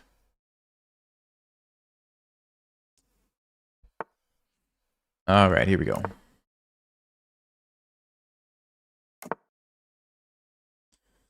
A castle. Okay.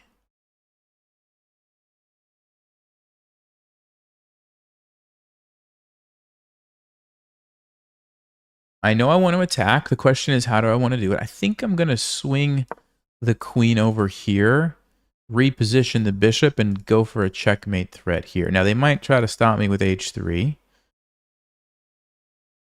But actually, can I still do this? Takes. No, we can't get away with it, can we?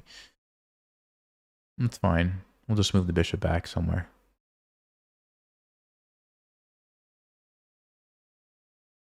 Probably just go back. No, they're going to do that. Okay. All right. Let's go ahead and put a rook here. Have to watch out for the pins. Okay.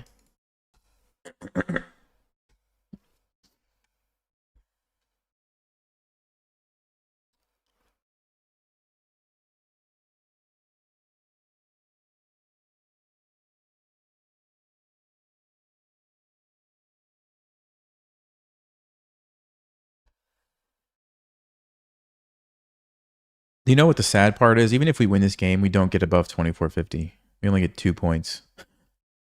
That's too bad. That's the problem. When you get above 2400, you play a 2000 rated player and you don't get any points. Okay. I'm going to take this, open up my rook on the queen. I'm going to tuck my king. We've seen it already, right? Tuck your king in the corner, get away from the bishop. They have to save their queen. We also have this pin they have to watch out for. Queen h5 is coming. Yeah, this looks pretty good for us. Looks pretty good.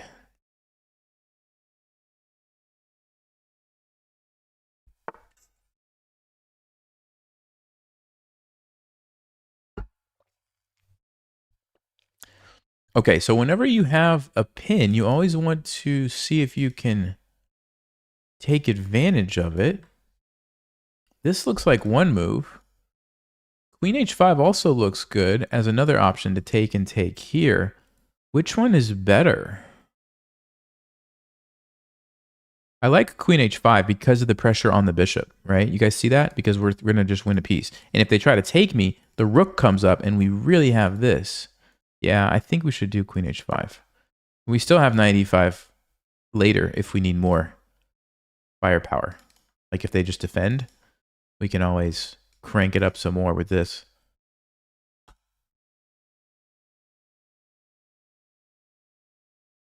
Oh, actually, that's a okay. Good tactics practice for you guys. All right, let's just pretend they move their knight here. What is a nice little tactic? Pause and go find it. Black to play. Okay, so the tactic that I was thinking of is rook takes d2. If the knight takes, we win their queen, which means the queen has to take. Okay, then we trade here. Takes, and then we get the bishop. Now, the only thing is that could they have thrown in that move? I don't know. Maybe. So they save the bishop. Okay.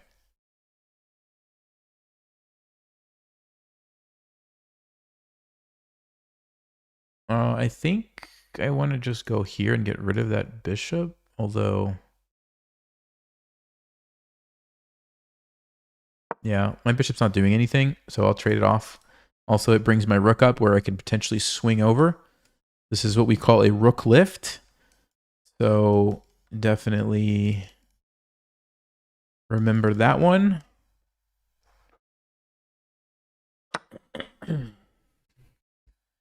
Okay, we'll take it.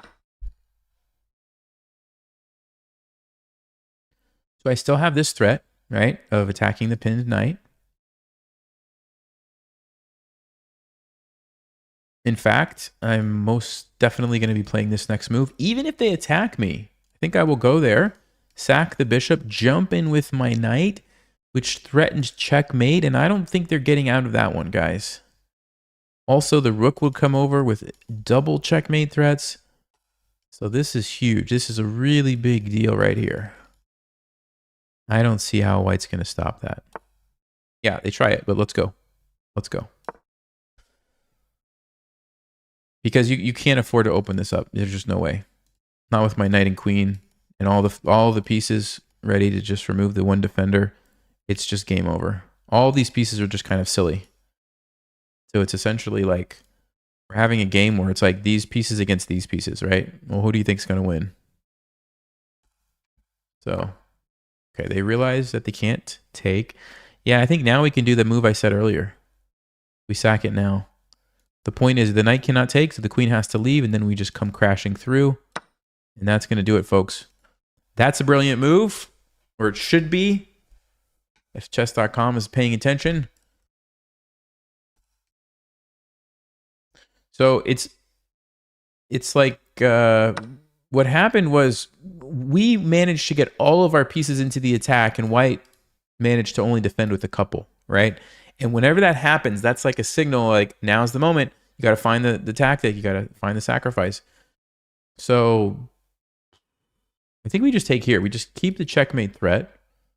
The knight is going to get captured anyway. So yeah, we'll do that. And this doesn't matter. This rook doesn't matter because like it's irrelevant to what's going on over here. The only thing that matters is I have checkmate and I'm about to remove the knight with check, followed by checkmate. That's what white has to figure out how to stop, except I don't think they can. So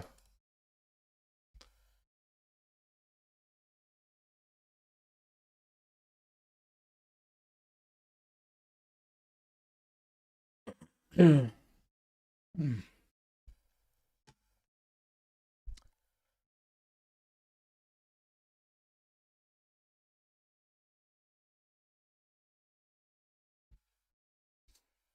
right, guys.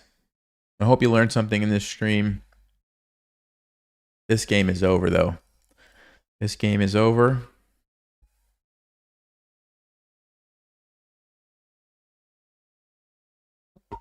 Someone said, don't forget Nelson is down a pawn. Well, I'm not down a pawn anymore. It's funny. I would be down a piece, but I got the piece back with the sacrifice here. So I could be down a rook. Then I'll get checkmate. Yeah, they resigned. Okay. No brilliant moves? What? What? Why not? Hold on a second. Hold on a second.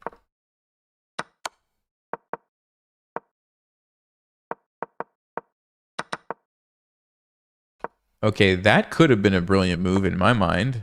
Just giving up my bishop, but it wasn't. And then here, yeah, this is the best move. Wow, chess.com is getting stingy. Stingy with the brilliant move distribution, apparently. I mean, that's a pretty cool move, I think. Anyway, maybe it's just too basic. I don't know. So they take, I come in. The only thing you could try would be to move your rook to try to like create an escape square. But let's not forget the queen is hanging. But that doesn't even matter. I just take here and then check and mate. So, guys, that's it. Develop your pieces quickly. Create open files and diagonals. Get your pieces onto the best squares. And then at the right moment, don't be afraid to sacrifice. Right? We give up the bishop, give up the rook, sacrifice to cash in on your advantage. That's kind of the formula. Obviously, it doesn't work every game.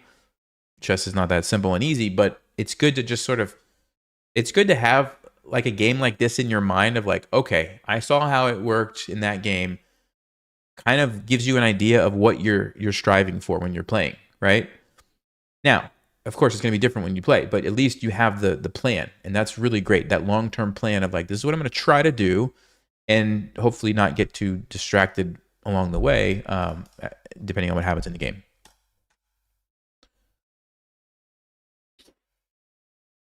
All right. We're 24-47. I think I lost a few points, but thank you guys for being here. I'll see you guys on Saturday night for the next stream. And yeah, this was fun. Take it easy, Rob. Thanks for being here. And Steve, if you're still here, thanks. Appreciate you guys as usual. And yeah, have a good week. See you next time.